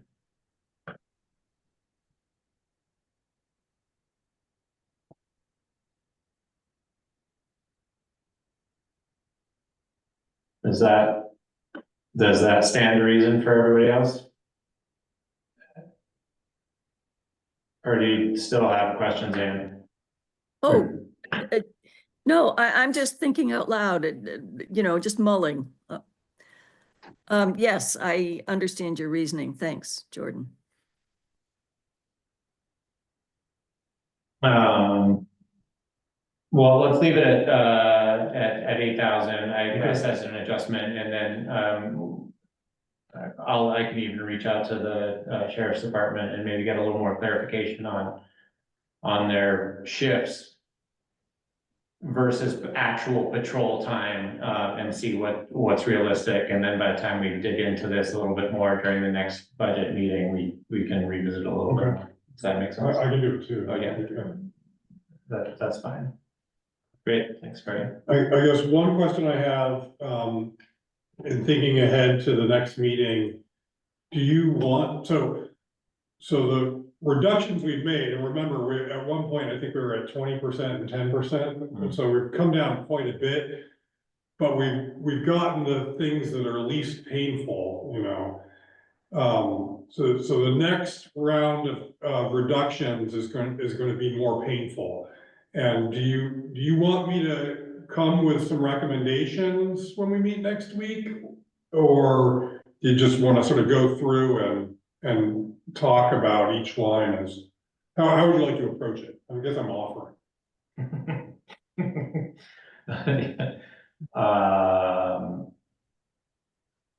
Is there anybody have a particular comment on that? Yeah, I mean, I think that would be helpful, and probably it would be good if we all sort of did some sitting with it and thinking about it, because I do think you're right. We're gonna have to cut more, and it's not gonna be fun. What was our percent increase last year? Do you remember? I think it was 6. I think it was 6. I mean, we're in the neighborhood of where we were last year. It seems to me that the big movements here were the adjustment to the select board assistant wages, and then the savings from MVP Act being realized, right? And as you know, coming down from 20 down to closer to 7 is that was a big one. That's huge. I don't want to say that like I think our work is already done, but I think I don't think we're in the neighborhood of talking about gutting other things more drastically. I just think that our greater challenge is that we might not be able to make good on the commitments to kind of restore previous funding levels that were cut in previous budgets to kind of help alleviate some of these pressures. Is that a fair assessment? So yeah, I think it would be helpful, Kari, if you could put in some recommendations there, but I think my particular feedback would be that we could probably temper those. I don't think the goal of 0 increase is realistic. And I think we're already approaching kind of a reasonable territory, but if whatever we can do to kind of scratch out some gains, I think is on. That's sort of the two sides of it. You know, if we're thinking about where to reduce, I think select board should also be thinking about what can we live with in terms of recommending to the voters.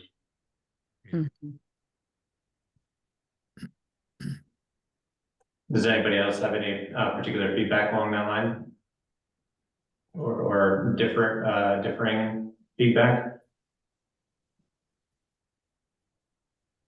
It doesn't look like it. So is that clear enough feedback, I think, for moving into our next one? Yeah, I think that's great. And road commissioner, does that summarize, or does that end the budget and we're moving on to IT, or no, we have that discussion of the constable and AOC to do. Yeah. Is that the next one, or is the road commissioner job description? Road, yeah. So as asked, I put in a draft part-time road commissioner job description. So that as I mentioned before, we have in the budget a 20-hour per week position at $30 an hour. I think of this as the manager of the highway department, although the select board has the ultimate managerial authority, you know, when it comes to hiring, firing, and all of that. But basically they're responsible for directing the crew's work. Obviously they're working closely with the foreman who handles most of the day-to-day, but in bigger picture, and then responding to all the different kinds of issues that come up, emergencies, complaints. It's just, every day is different, especially when you have weather. Obviously we want this person to be involved in the planning and the budgeting. They're gonna be the person that is the authority on the policies and our contract and what laws and regulations have to be followed, and make sure that training happens, that we're doing drug testing. And then they're the communication point, right, between, they're the liaison between the select board and the road crew, but also with the town administrator and the grants administrator.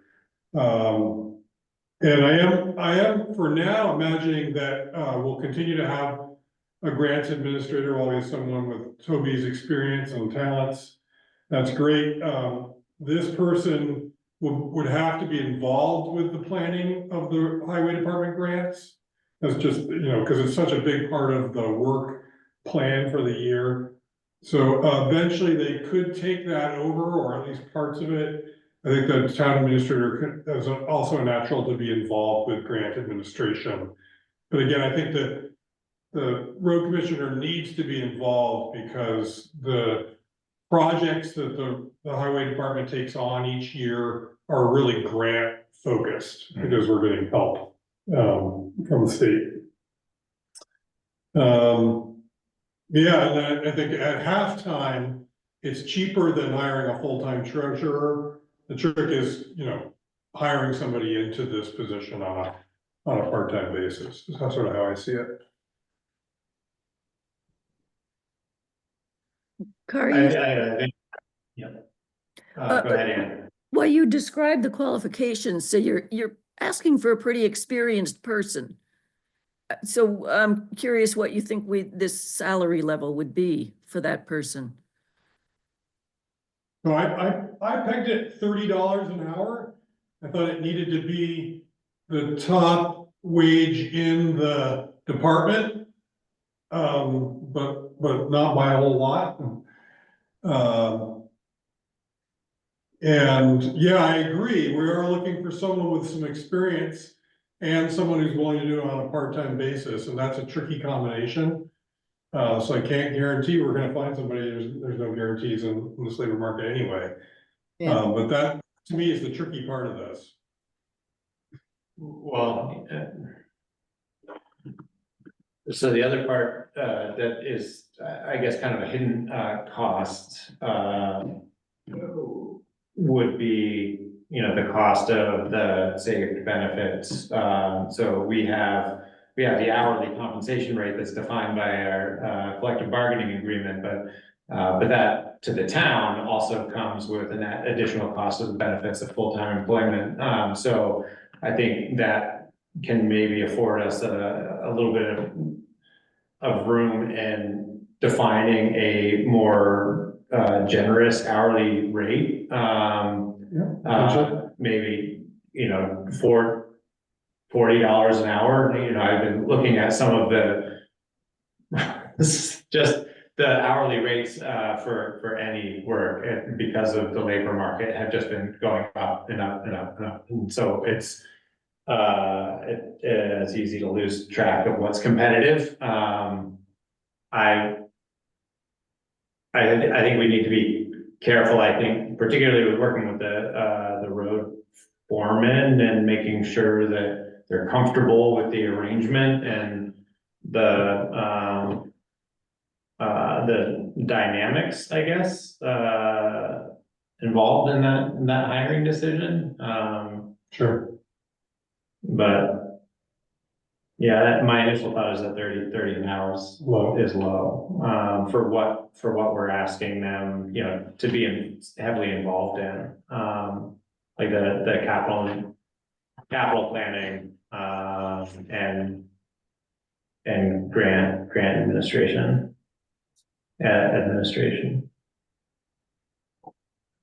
And even if it's not full administration, it could be, heavy grant writing support, and data collection. The point is it's skilled and somewhat specialized work, and the state pay for that. Yeah, and it's almost like a consultant, basically, to a certain extent. I appreciate your writing this all out, Kari. It certainly makes me appreciate what a road commissioner does, and I guess what you've been doing. I was wondering, since we're assuming it's going to be difficult to find such a person, especially one who's part-time, whether the list of qualifications might be aiming just a little high. That I'm just worried that it would put some people off who might be able to perform the job really well. Like significant supervision experience was one that I understand why it's in there, but I bet you could, get a really competent person who maybe doesn't have significant supervision experience who could do the job. Just a thought. Yeah. Well, we could Happy also to- offer. So I'm remembering when we hired the road foreman, we offered training because he had no supervision experience. And we could probably do the same with this person. Yeah. So I can take another look at the qualifications and see where it makes sense to pull back. This is somewhat of a, you know, an early step in the process where we would look at this job description again when we're actually ready to post. Sure. And we could also talk about how we market it, right? So we're offering training and other perks that might attract the right person. And I'm wondering if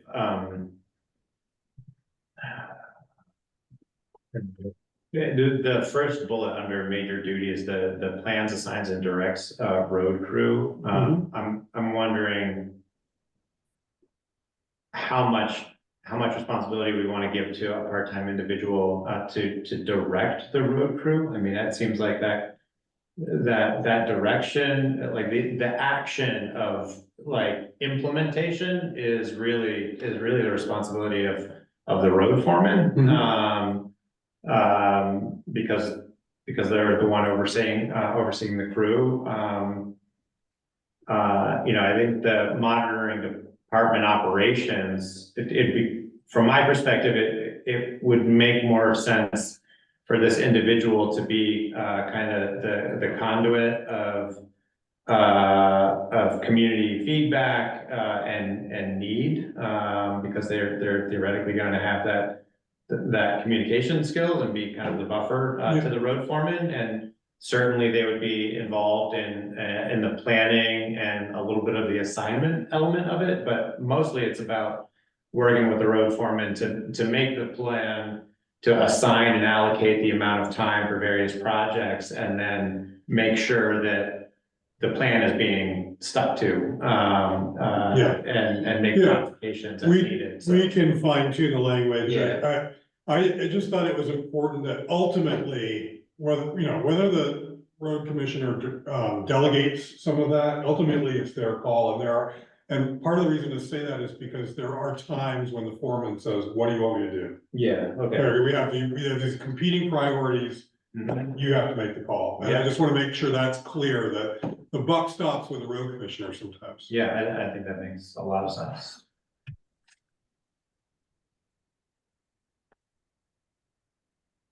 Great. Does anybody else have any other questions? For budgeting purposes, do we want to try to afford a little bit more room on the hourly rate and put it like 40? Okay. You'll see something. Okay, perfect.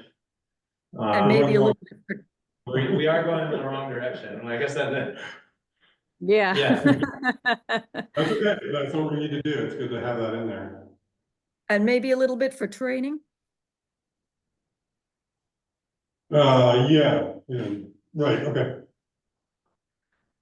Although, a lot of the trainings that are available for highway department are free of charge. They're offered by the state. That year-long course that John took was no charge. Wow. So Kari, another question. You have the road commissioner reporting directly to us. I guess I had envisioned that the road commissioner would report to the town administrator. So what was your thinking there? All I can say, short of Kari having an answer to that more immediately, I think that adds a lot of layers, and ultimately I think the responsibility comes back to the select board. So I think that there's likely no way that the town administrator is not going to be working with this individual, but I think it makes a lot of sense for them to be reporting to the select board. I guess I can see it both ways, and I totally understand that one of the reasons that the select board has a town administrator is to take that kind of responsibility off his plate. However, it's not clear to me what value the town administrator would add in the chain of command. So if so a lot of it is communication, right? So and I don't think the town administrator would add any value there. If there were difficult decisions to be made and the town administrator could help with those decisions, I'm just not seeing it. So, I'm not set on it, on that, but it just struck me that, it's, when it comes, again, I just don't see that the town administrator adds a lot of value in that chain. Well, I'm not set on it either way either. But I'm thinking about, what if there's a problem? What if somebody's complaining about the road commissioner? Is that something where the town administrator should be the first person to deal with it, or should it go directly to the select board? Yeah, yeah, so that's a good example. Right now, if someone complains about my performance, they go straight to the top, right? Right. And that's the next step. And so do you want another chain, link in the chain, right? Do you want, would it be better to have the person that's making the complaint go next to the town administrator if they're not satisfied, then the select board? I don't know. I mean, I can see some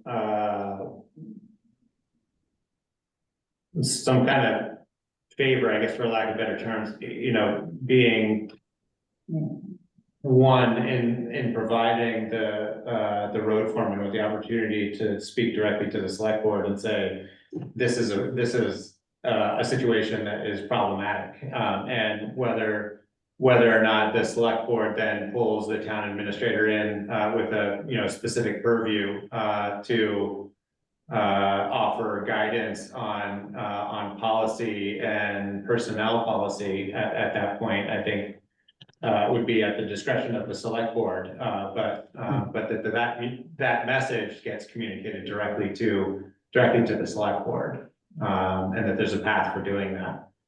And that the, boardman or town administrator for that purpose, if the town administrator is feeling like that there's an issue, that comes directly to the select board, as it would need to anyway.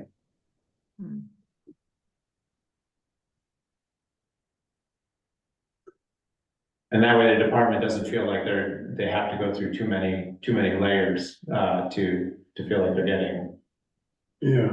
getting their issues heard. Again, I can see it both ways. Yeah. Barbara, you had your hand up there? Yes, I accidentally hit the clap and I can't figure out how to get it off now. Okay, there it's off. Okay, so I do have a question. So if Kari is going to continue supporting the select board by preparing your agendas and doing what all he's been doing to support the select board, chances are he's going to know when an issue comes up related to the road commissioner, and he could intervene if he can settle it without having it go to the select board. All the better. But then he would be determining, yeah, I can't settle this. It could go on to the select board. So I think he's kind of naturally baked in to the system anyway. Thanks for that input, Barbara. I think you're right. I think there's still some more conversation to be had around this and refinement. I'd like to kind of respect the timing that we have tonight and the other agenda items. So I'd like to kind of move on from here. This is a really great draft, and I appreciate you putting it together, Kari, and putting that much thought into it. So we'll revisit it soon and move on with the next agenda item for the budget, which is talking about the AOC 2 positions and the constable positions. Right, so we haven't had a constable in over a year. And I don't perceive that we've had a lot of need for a constable. I keep saying my AOC, I can't help myself, I'm sorry. Animal control officer. Yeah. Well, starting with the constable, so Tegan and Barbara did a little bit of research, and there's a document in the folder, but Middlesex, our neighbor, recently eliminated their constable at town meeting, actually last year, by a vote of the town. And the reasons that they provided was that it was impossible to fill it. They didn't think they had the need, and they pointed out that there is some liability for the select board to have a position that goes unfilled. I can't fully explain that, but that was their position on it. So the town, I guess, easily voted to remove that. And then there was, in that document, refers to another town that's done this. So I understand that other towns have considered this as well. So I'm somewhat agnostic, but again, I don't perceive that we've had a lot of need. There hasn't been a time where I said, boy, it'd be great to have a constable right now. You know, as you know, who do we call? I guess I had to call the sheriff one time. Yeah, Yeah. go ahead. Christine? I mean, the office of constable has always intrigued me. Like, what do these people do? But I mean, they could be involved in like some of the well, they can help the health officer and the animal control officer, right? I mean, those. But I will just say that as we were looking at all the rules that are in place for the Curtis Pond, the recreation area, I mean, the question of who's enforcing all these rules is kind of central. I mean, we can have a big sign and we can list all the things that you're not supposed to do at the beach, but if everyone knows Calais voted not to have a constable, so no one is paying any attention, I mean, that's kind of not what we want. I don't know. That is true. And Tegan can also probably speak to this a little more eloquently than I can, but I think there's still a lingering reckoning that we have to have on what kind of training and consistency we need to have to enforce civil infractions and those ordinances. And we ran into this a little bit with getting our AOC certified and ACO.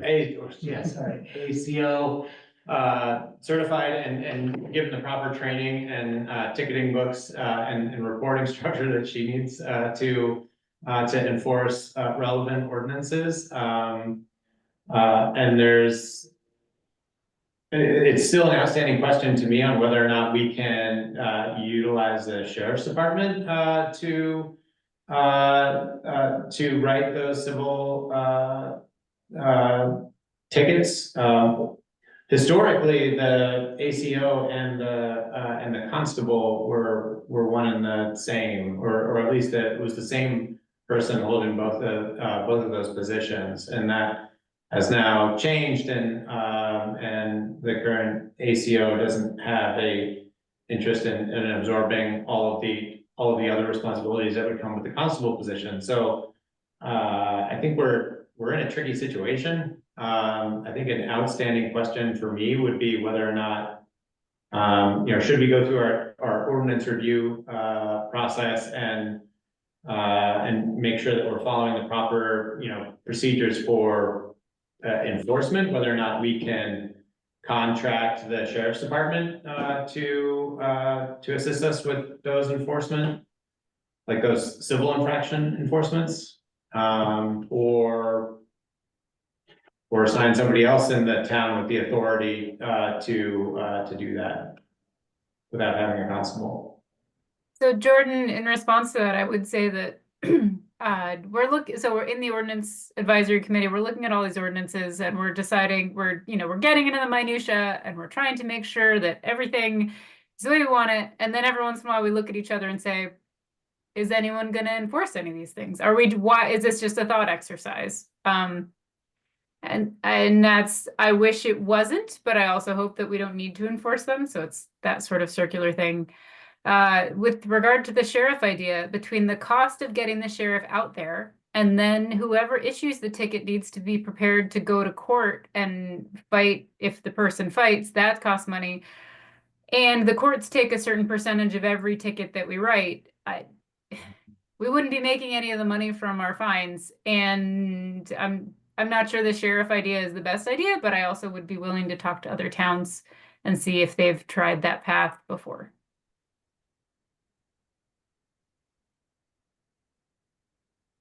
Well, let's table that for just a second. Tegan, if you'd be willing to like maybe do some follow-up outreach on, with the towns who have voted to remove the position, how they're dealing with the enforcement issue, or they're just hoping for the best. I think that the training that I attended, there was basically a town staff member who went through the training, so that they had the ability to write tickets essentially for civil infractions. But you're right, there's still the additional cost and obligation to appear in court whenever needed. That there's a pretty acute bandwidth issue associated with that as well. So if you get that input, that'd be good. I think the ACO 2 position is an easier one to probably have a conversation around, because we have one. I don't know that we need a backup that remains vacant, habitually. And are we comfortable with removing that position?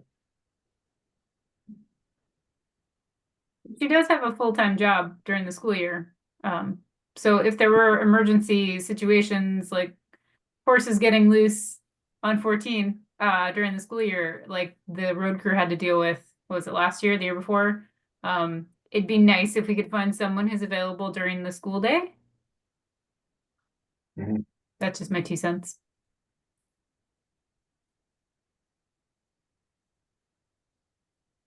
Does anybody else have feedback?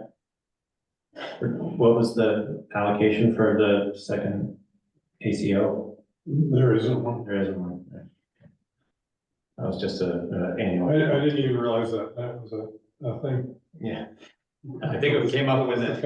Well, I think it was the appointments conversation that we were having last week, where we were just reviewing whether or not there are habitually vacant appointments that we could consider, but do we need to go through any particular process to remove these appointed positions? Does it have to be voted on by the town, or is that within the purview of the select board to make those decisions? I I'm not know, sure. I know that in the last few years, an average of 3 to 4 towns have voted on this at town meeting. That doesn't answer whether you need to, but it does tell you that a lot of the towns considering it are bringing it to their voters. This is specifically with constables as opposed to. Specifically constable. I didn't even look at ACO or anything else, but specifically with constables, it's shown up at 3 or 4 town meetings for the last 3 years. I mean, what Tegan was saying about having an ACO 2 made sense. If there's no downside to having that position exist and be not filled, it seems like it would be easier to keep it as a position if somebody pops up as a good choice, rather than have to recreate the position if somebody pops up as a good choice. Like, I don't see a downside to that necessarily, other than it, perpetually looks empty.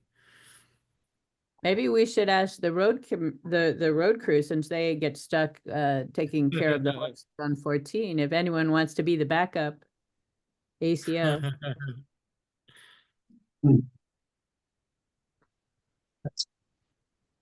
Fair question. Well, it's I guess we can kind of table this and At least a quick clarity about what if the town has to approve. Yeah, that would be helpful, for sure, especially with the constable position. And we'll have to revisit that again, I guess, since that actually has a budgetary implication. Discussion of the budgeting calendar and next steps. I think There's just the one note about the emergency management. Oh, right. It's not clear who's gonna fill that role. Yeah, so that's an outstanding question. I think, Barbara, you were going to reach out to a prospective candidate. I had told Jordan that when James Daly stepped down as president of the Woodbury Volunteer Fire Department, he lives in Calais and, he's with the fire department. He does security as his job. He's an EMT. And so I suggested to Nick that maybe James would be interested in the emergency management. When I had asked James a year ago just to join the emergency management committee, he was very interested, but they meet on the same night. The Woodbury Volunteer Fire Department meets on Tuesday nights and the emergency management committee meets on Tuesday nights. So he had a scheduling conflict. But if he's no longer now the Woodbury president, then maybe his schedule has freed up. So I did call James last week, left him a message. I heard back from him over the weekend. They're dealing with a family health issue. And so we're scheduled to talk tomorrow. I'm going to float it past him if he might be interested in serving as emergency management director. So I'm sorry I don't have an answer for you tonight, but I did want to ask all of you to be thinking about it. Do you have anybody to recommend, to talk to suggest? Do we want to do an extra recruitment effort around this outside of any other annual appointments? I think that would be worth doing. The other question I have related to this and whether or not it makes sense, given if we can kind of keep the line of dialogue open with James, given his training, whether a hybrid role of emergency management director and health officer would be compelling. Constable.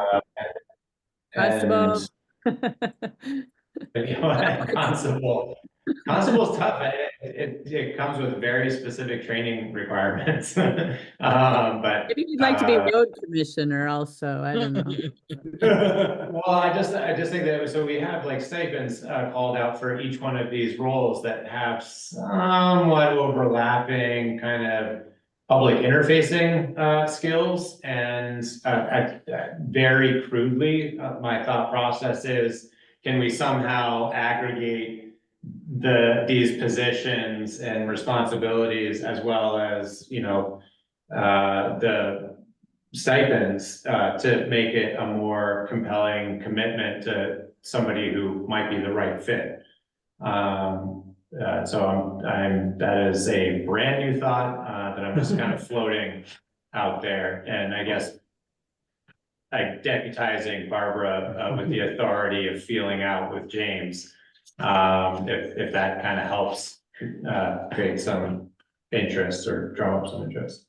Okay, I'll be happy to, but I also put the request out to you guys to be thinking about an emergency management director, because the natural folks to think about would be Jake Aho, who is the coordinator right behind Nick. Right. And up to this point, Jake is not interested in stepping up to director. It's more than he can take on right now. The other one would have been Toby, but now I have learned that Toby's stepping off the emergency management committee.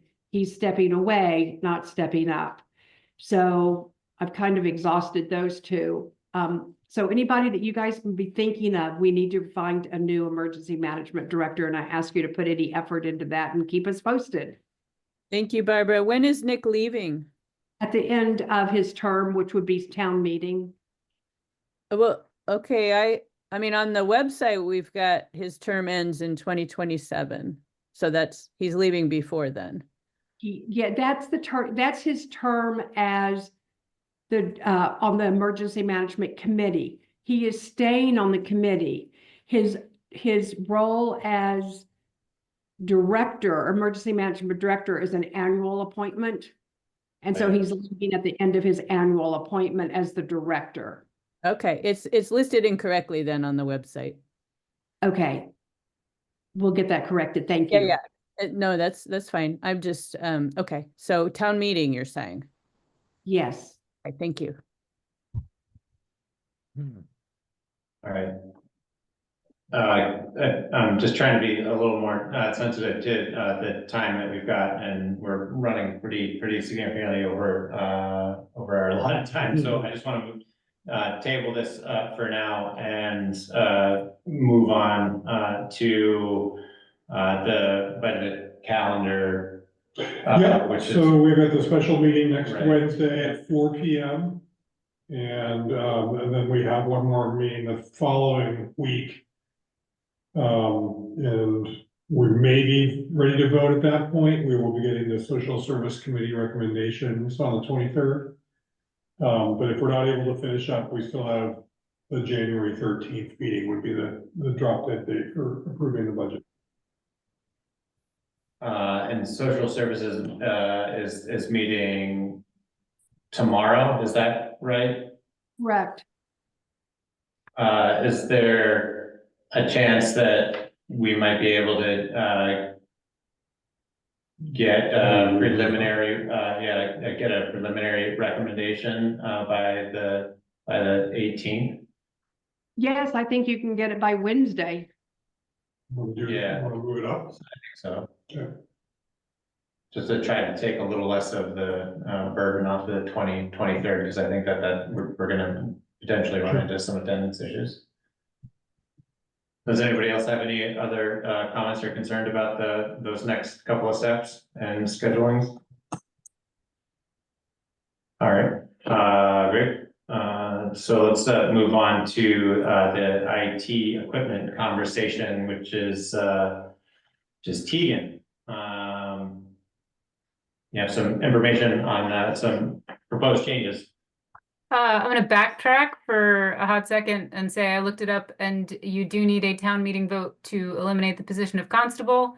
And if you do that, you need to appoint a town officer to serve in the role of constable, like to perform those duties, if you don't have one. So it seems like I'll leave you to decide what that means. As far as tech, we have been talking about moving to the cloud. We have a server that is on premise and it is due for replacement. And rather than spending many thousands of dollars to replace our server, our RB Tech is recommending that we move to the cloud, particularly because we're on the cloud with Nimric. We're now on the cloud with all our Microsoft accounts. It's a hop, skip, and a jump to get there. They said what it would mean is about 3 to 4 hours of work on our system, and then 1 to 2 hours of work on each device that we're moving over. That would mean at least the 6 desktops in the office. I'm not sure how many of our laptops that would entail. I'm not sure who uses the server and who doesn't, but I'll look into that one. The other thing is that we have 3 desktops that are well overdue for replacement. And so they said that because of the work entailed in switching the current desktops from the server to the cloud, it would be prudent to replace those 3 desktops at the same time, so that instead of reprogramming existing systems, we're just programming new devices. So those would probably be in the $1,700 a piece range for those 3 desktop units. And then it's $150 an hour worth of work for the transition. So that's looking in the $3,000 to $3,500 range-ish. So I am looking for your approval for those, and I'm happy to answer any questions I can try to answer. The other note on that is, at the moment, I'm going through our server and all the files that have accumulated from Donna and Judy and Jeremy and Barbara and Sandra, and clearing some things out, because there's some things in there that are there a million times. There are things we don't need. There are things we don't need to retain by the retention schedule, and no one needs, honestly. So I'm trying to clean that up so that it's less work for RB Tech to move everything over, and we need less storage. So that's the status there. So who owns this server, Tegan? The server we have right now is ours. No, I mean the cloud server. Who owns it and where is it located? I don't know. Okay. Jordan, do you know? How would I know? You talk to the so RB it's, Tech guys, you're pals. Yeah, but is it, I want to, curious if RB Tech owns it or, What was that, Bill? I do work with them. My understanding is that, I don't know what the current proposal is, but they have the, capacity, I believe, to host these servers, themselves, or, through a third party, cloud service provider, and that there are redundancies built into that, that gives a fair amount of control to ourselves and RB for the security of the information. yeah. And what are they charging us a month for that? Will they be? For the server, Yeah, the cloud, you know, renting server Um, space essentially. I have that somewhere. I don't have it with me because it's not their cost that's gonna go up. I think it's various subscription type costs that were gonna go up. So Yeah. that's why our tech fund tech reserve fund allocation was gonna go down because the subscription software fund or monthly fee is gonna go up significantly, and that's what Kari and I factored into the budget. Okay, just asking. So that's, oh wait, I did talk about it with Ruben, and those numbers are reflected in the budget that you have in your folder right now. Okay. Tegan, I'm not clear. Are you asking for permission to spend money that is already allocated, or are you asking us to put it in the budget? Oh, it's in the budget. We have the tech reserve fund, and right now it's got, last time I asked Kari, it had $23,000 in it. So we have the money to do this.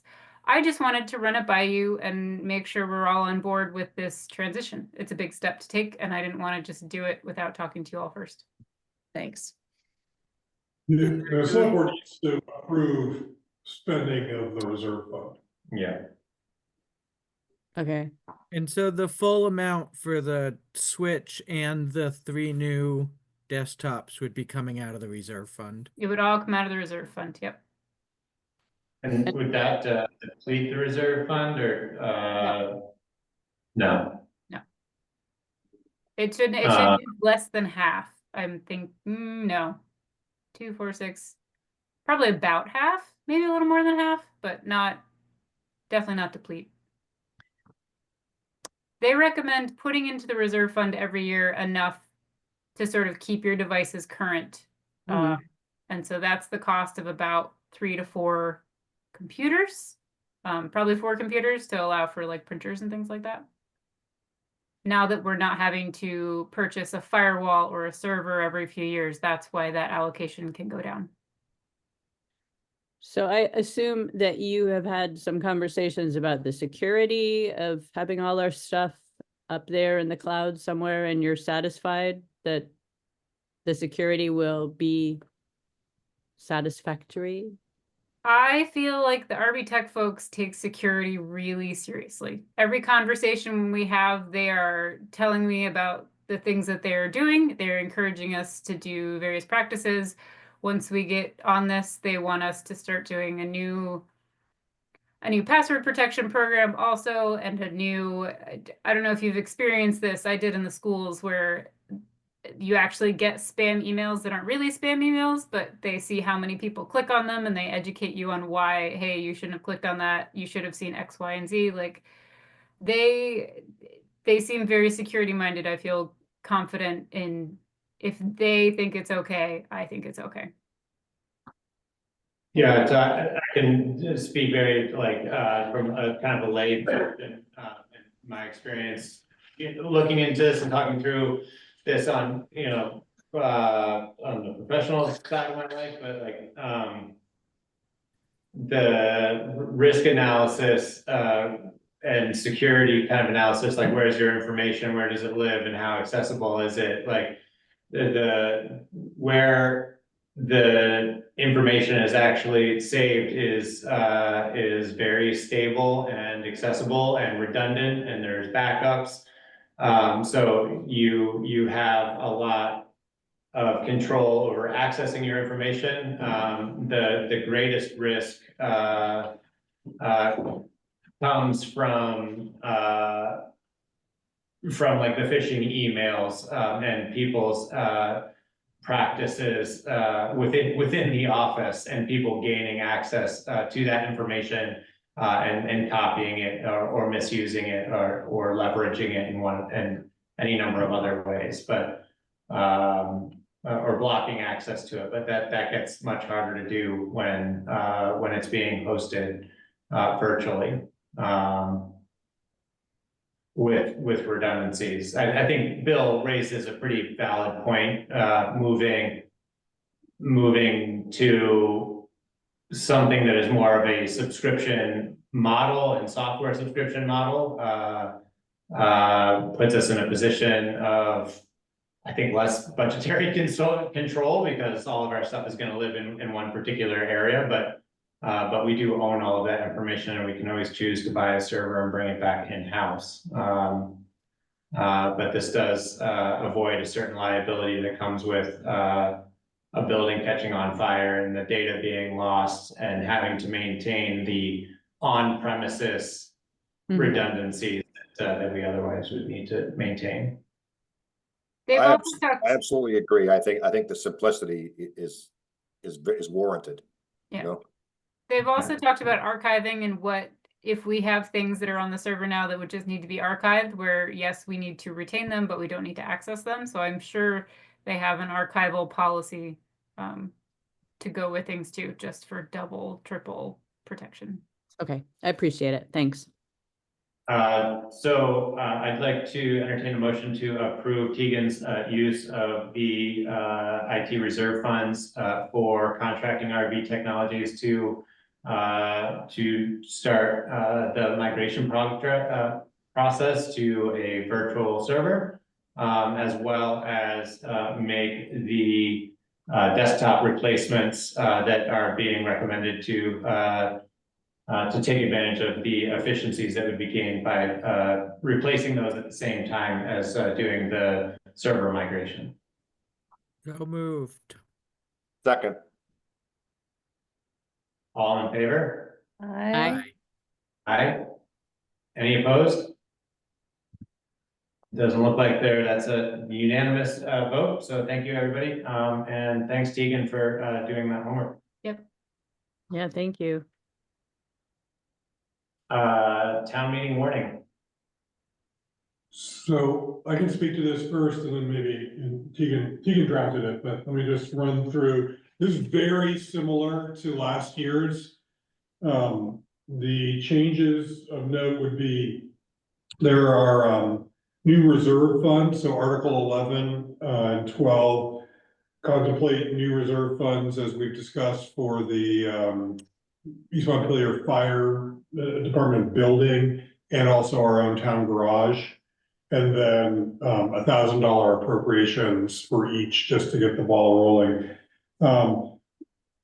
We also talked about the cemetery having a separate reserve fund. I can say that the trustees of public funds who oversee the fund that really is the cemetery fund, it's the T. Rowe Price Investment Fund that's used for the cemetery as an endowment. Their recommendation, and Michael Fullerton was part of that conversation, is not to create a separate reserve fund for the cemetery, but to plan for special projects, to budget for those through the usual appropriation process, and then to draw on the existing T. Rowe Price Fund occasionally as needed.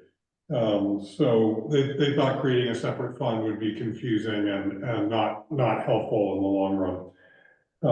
So if we followed that advice, we could remove those two. And then 14.4 provides a new option for paying taxes, property taxes, which would be a direct debit option. I think that's pretty straightforward. The only other thing I'll add is that the Article 8, which is the appropriation for the cemetery budget, they've updated their budget, so their new number is 49,946. They brought it down a little bit from when they originally presented. So those are my comments. Tegan, anything to add to that? Okay. Yeah. Sorry, I was actually looking at the warning and not at you guys. I don't think there's any dramatic changes in here. Mostly I copied and pasted and sort of highlighted things that are going to change or do need to change. So yeah, I don't have any big comments. So weren't we gonna put the cemetery fence on there for the town to vote on? No, I think just the vote that Michael did online counted was the vote they were referring to on the front porch forum. Yeah, I thought I remembered a discussion about that just being a very self-select group. And instead of taking that as the word, putting it before the entire town at town meeting. Does anybody else remember that? I think we talked about that, but I think we decided to put on the warning the amount for the nicer fence, and that if somebody wanted to make a motion from the floor to change it, they could. Oh, okay, thanks, Jamie. Okay, That's my memory too. okay. Yeah. But that means putting the specific number in it, just all it needs to be is in the budget, not in the warning, right? Right. That's right. And I'm assuming that's in the 49,000 that they revised at this point, right? We're talking about the more expensive wooden Yeah. fence rather than chain. Yeah. Yeah, that reflects that. Okay. Okay.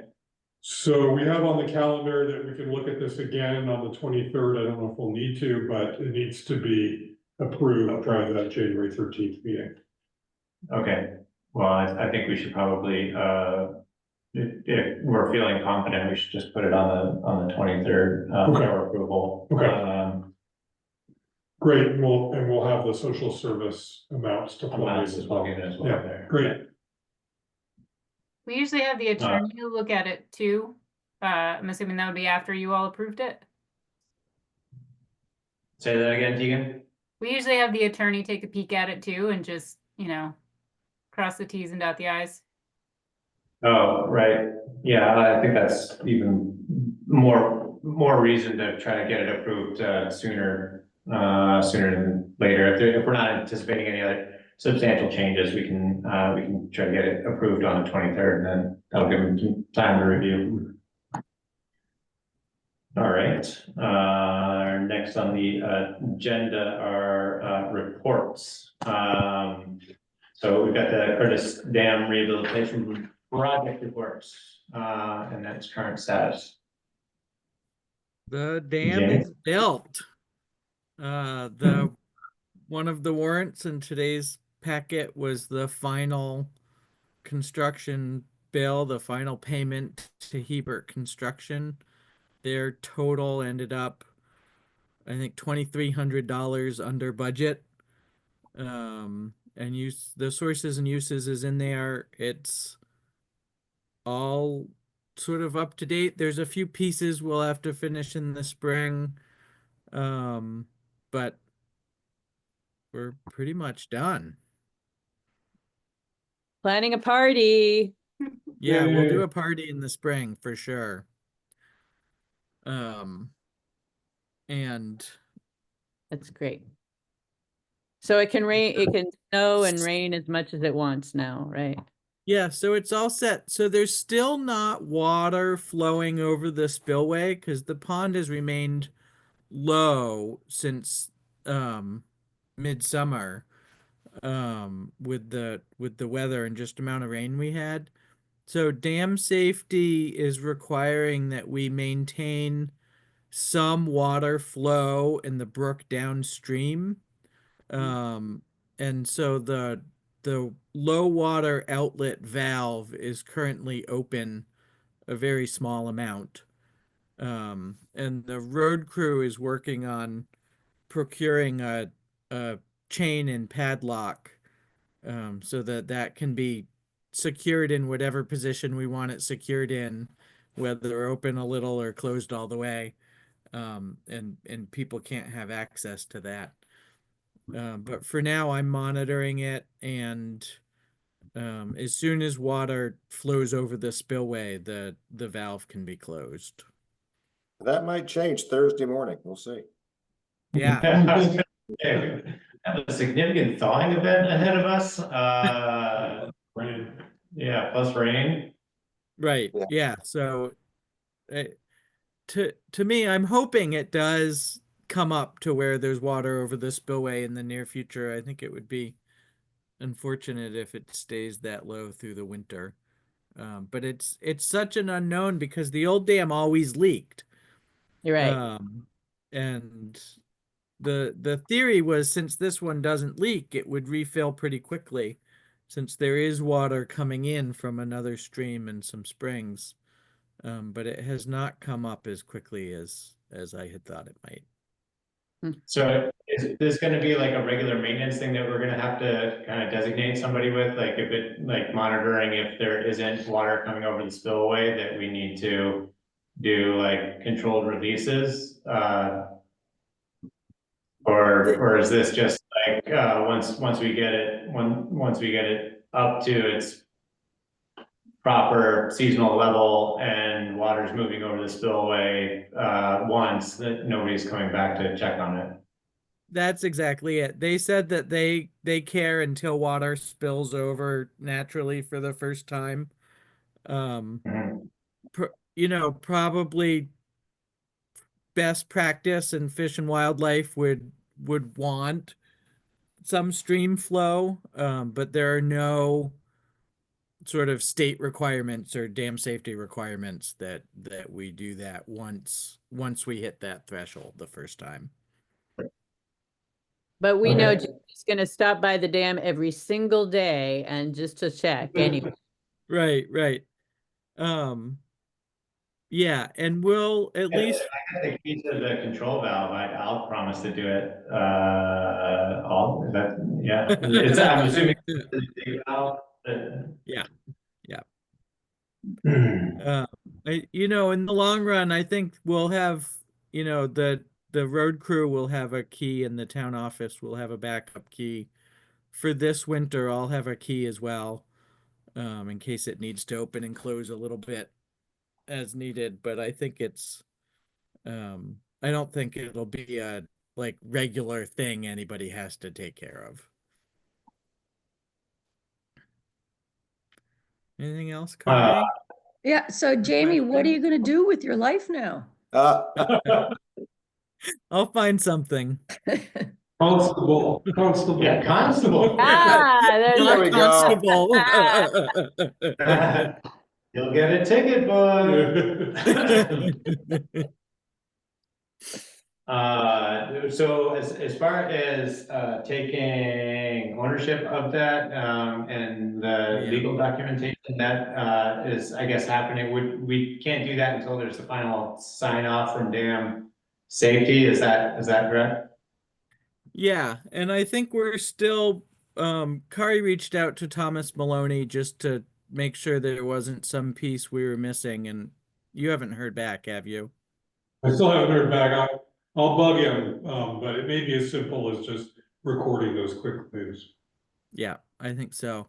And then in the spring, we'll still have to work with the UVM CAP historians to design a historic sort of bulletin board display for it. But we've already paid them for the work to design that, but we will still have to pay for building and installing that signboard. So like a historical thing Yeah. to mitigate the loss of that beautiful old dam. Exactly. Thank you. Lovely. Gonna be the size of the dam, or are we just gonna put it in front of the dam as just a poster of the old dam? Right, exactly. projected on it. Nice.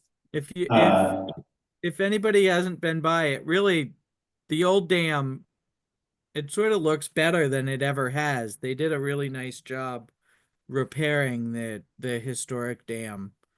It's very nice. It doesn't look like it's falling down anymore. No. Somebody had a very delicate touch with an excavator. It does look pretty impressive. Yeah. Thanks, Jamie. Jamie, does anybody else have any other comments on the dam situation? And project, no. It's the town clerk, Tegan, do you've got update? Just a couple pieces of good news. Toby Talbot came by and said that he's done with 2023 FEMA and he's gonna get us all the documentation on all the tech stuff he's got. I have all the boxes now at the town office, but he's gonna get me everything he has digitally. He's done, which is exciting. Wow. Yeah. And then we officially, I don't know if Kari told you all this at a meeting I missed, but we have divested the town office and the town hall from Consolidated. It's all CV fiber. Nice.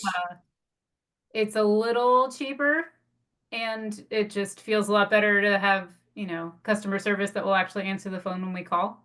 That's good.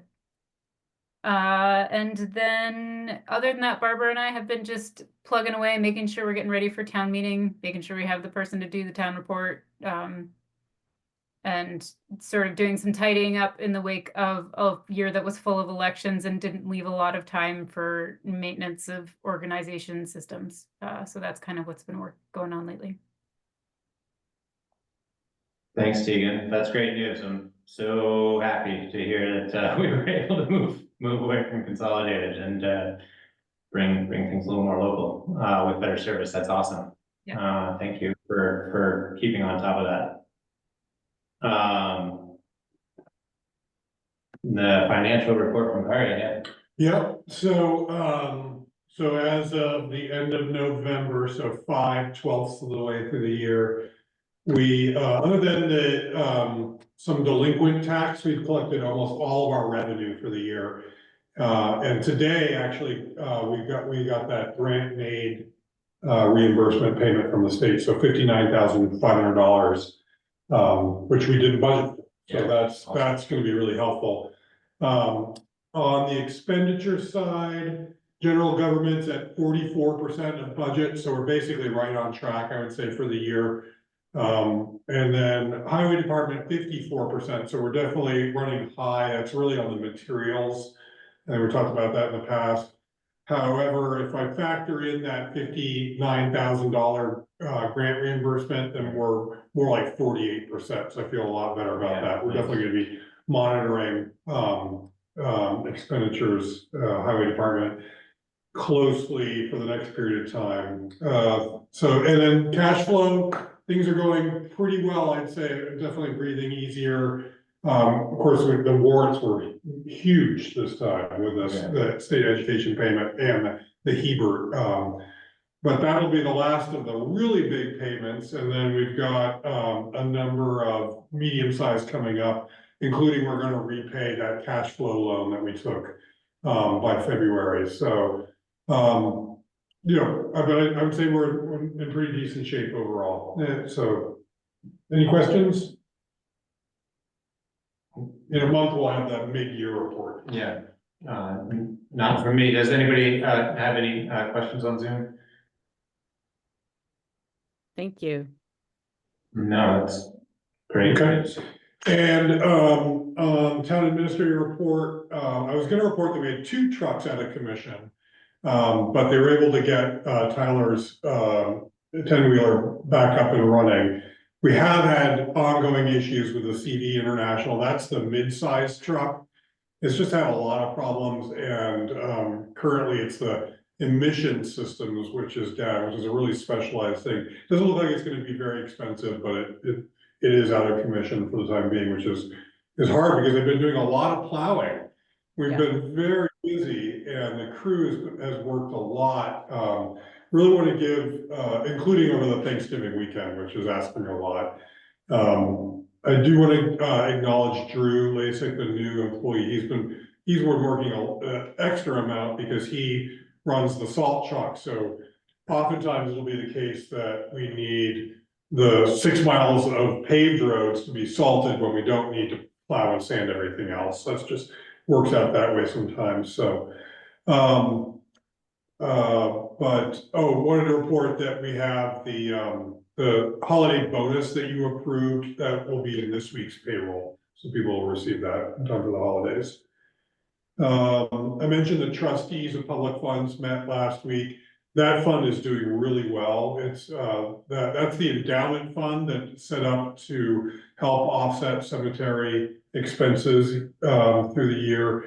And as of Friday, it was at $292,000. So that's really, Rod Buck was explaining that when they started that, he thought in the late 80s, it was started with about 60,000 in seed money, and so it's grown quite a bit over the years.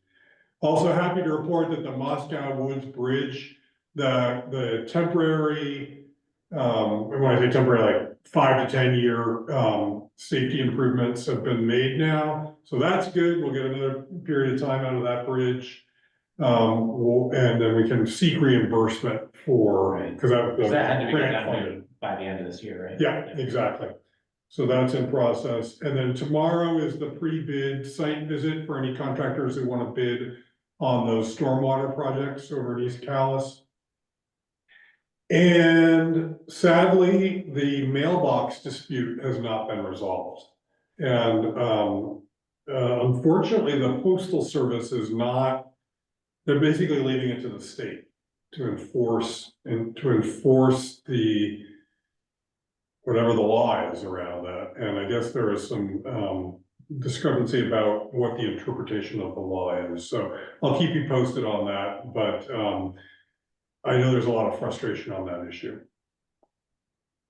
Is it not a town right of way? In the right. It's within the town right of way.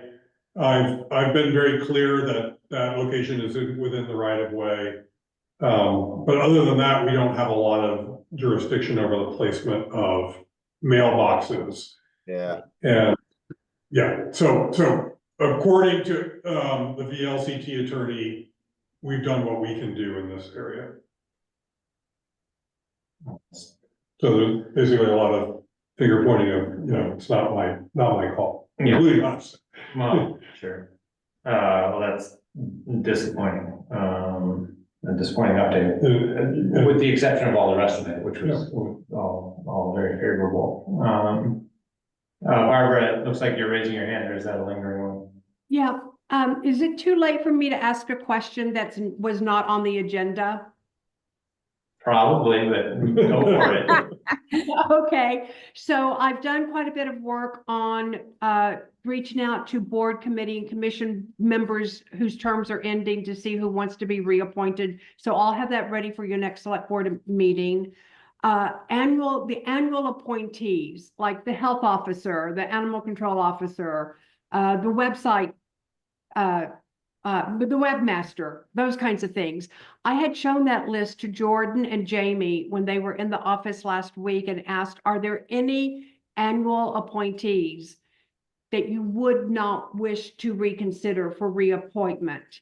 And I didn't think to put it on the agenda. So when I see Anne, Bill, and Jamie tomorrow, you all said you're coming into the town office to sign the warrants. I can show that list to you and you can give me your feedback. And so, Christy, I can email the list to you, and that way I can have asked each of you without a quorum of you all together. So I'm going to be asking each of you if there are any annual appointees that the select board would not want to reconsider reappointing.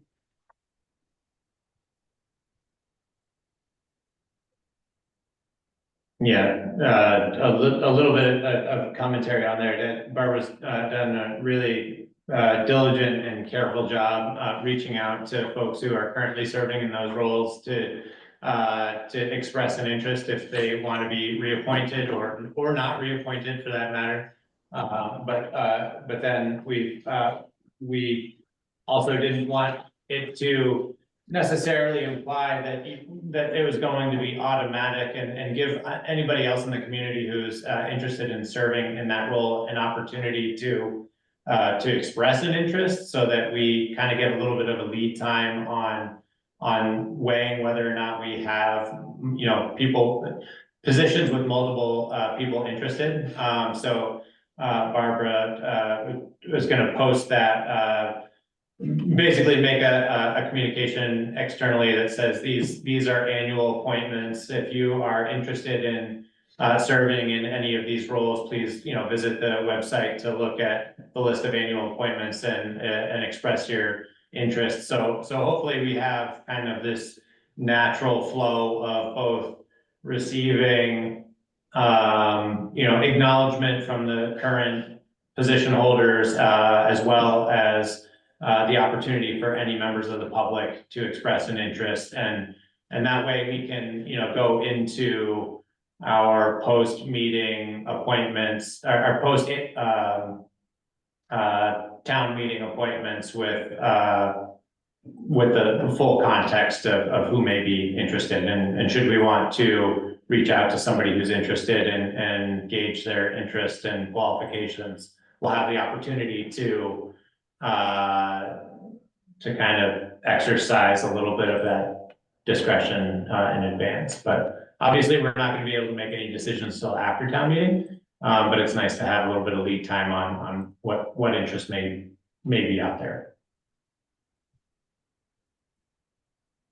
So hopefully that is good information for everybody. But certainly review the list. If anybody has any concerns, not that there have been any yet, please feel free to make those known to Barbara. And with that, I will entertain a motion to adjourn. Want to hear about the flood thing? Sorry. What's that? I'll do the flood thing later.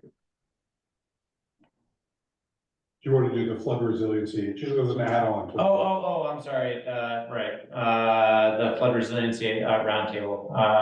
1 minute? Chrissy. Okay. Please, no, The Winooski Flood Resilience Roundtable was convened last week, and I went to represent Calais along with Vicki Arthur, the Planning Commission. You remember her? She came to the Select Board. She knows a lot about this stuff. And Jake Aho was the other person from Calais there. There were people from the entire watershed, from Cabot all the way to Winooski.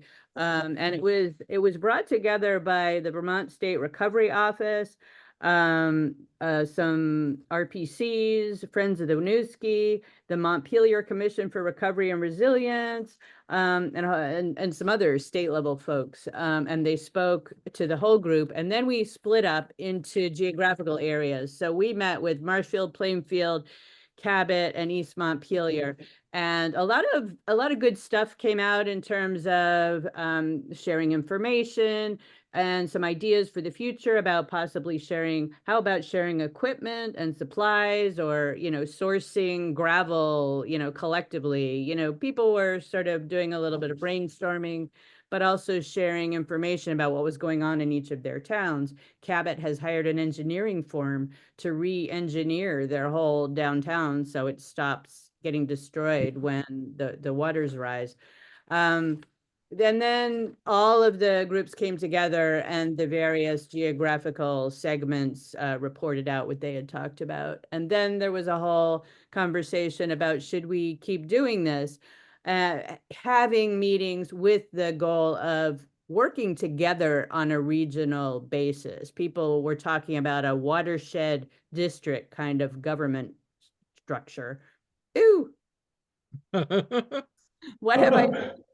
And so people generally agreed, yes, it's a good idea. There's a lot of potential here for sharing information and expertise around FEMA, the whole process, getting grants, doing modeling, sharing data, and information. And the goal here is not recovery, but resilience and building for the future, and making flooding less worse in the future. So there will be a formal report from the organizers, which I'll share, and they'll be setting up future meetings. Thanks for attending that. That's really encouraging. That's an encouraging report. You know, I think that like that regional kind of dialogue and finding efficiency are really the only way that like a number of our problems as like rural regional communities are going to be able to solve like a lot of these budgeting issues, et cetera, et cetera. So if we need to use flooding as kind of the foot in the door to start framing some of that dialogue, that's awesome. Yeah, that's what people were saying. So yeah. Yeah, cool. Well, thank you for attending that. I look forward to the report. Thanks, Christy. Mm-hmm. And with that, I would entertain a motion to adjourn. Move to adjourn. Second. Second. All in favor? Yay. Aye. Aye. Aye. Any opposed? No, great, unanimous, again, thanks everyone, have a great and safe night, Thank and you.